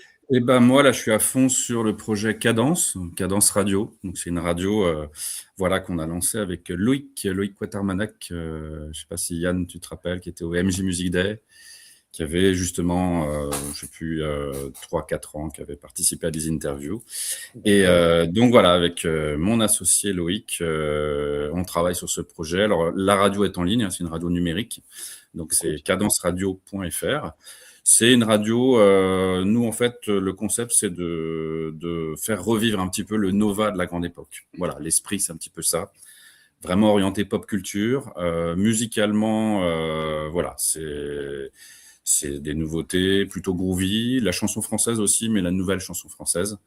Donc ça s'adresse beaucoup principalement à la Gen Z, la génération Z, la génération Alpha, les millennials, et puis également ce qu'on appelle nous les adultes ouverts, voilà, les vieux comme nous, qui avons l'esprit ouvert. Donc il y a du Michael, hein, bien sûr, mais pas que. Il y a un petit peu de tout. Voilà, c'est une couleur quand même plutôt groovy. Vous entendrez pas du AC/DC ou du Scorpion sur Cadence, mais ce sera quand même assez éclectique. Et vous pouvez aller voir déjà, il y a déjà pas mal d'articles sur les news. Vous pouvez écouter l'hymne coréen. On passe de la K-pop, on passe des nouveautés K-pop. Voilà. Ça pour Richard et François. Ah oui, ça va leur faire plaisir. Et je sais pas, K-pop, quand on fouille, il y a du jazz, il y a du hip-hop, il y a des trucs, il faut fouiller. Ouais, il n'y a pas que la vitrine. Exactement. Mais là, je suis allé voir sur le site, du coup, c'est aussi bien en diffusion continue sur le site, mais c'est aussi sur les ondes, ou c'est que sur une web radio? C'est que le web, c'est que sur le... Oui, là, pour l'instant, c'est une radio numérique, mais en fait, on l'a aussi sur TuneIn, sur toutes les plateformes. Mais le but, c'est pour ça qu'on travaille d'arrache-pied là-dessus, c'est d'avoir des émissions. Il y aura vraiment une vraie grille de programme avec des podcasts, des interviews, des émissions, mais tout ça, ça prend un peu de temps. Voilà, c'est moi qui ai fait le site. Ça m'a pris un certain temps parce que j'ai un travail à côté, salarié. Donc voilà. C'est excitable. Tu demandes, hein, nous, on est toujours là. Bah oui, évidemment. Et puis à côté de ça, bon, c'est un peu plus anecdotique. Là, c'est vraiment parce que là, le projet de la radio, c'est censé être monétisable. C'est pour en faire vraiment un vrai métier. Là, en termes de hobby, de loisirs, on va dire, on parlait tout à l'heure sur quel titre vous auriez aimé entendre Michael chanter. Là, c'est plus un amusement que c'est ma chaîne YouTube qui s'appelle Evenhurst. Voilà, donc les fans de Michael auront compris la ref. Et bon, je m'amuse. Alors, j'ai lancé ça il y a 3 ans maintenant. À l'époque, à l'arrivée de ChatGPT, à l'époque où l'IA n'était pas encore super bien développée pour la voix. Donc, c'est une sorte de petit labo. Voilà, je mets des versions 1, version 1, version 2, en fonction de l'évolution de la technologie. Et je m'amuse à mettre la voix de Michael sur des titres en fait qu'on sait qu'il a enregistrés, mais que malheureusement Branca garde bien fermé dans son coffre. Ou alors, voilà, des petits délires comme le Bobby Brown, My Prerogative, je l'ai fait. Il est sur mon disque dur, je ne l'ai pas encore mis. Mais voilà, c'est ce genre de petit délire.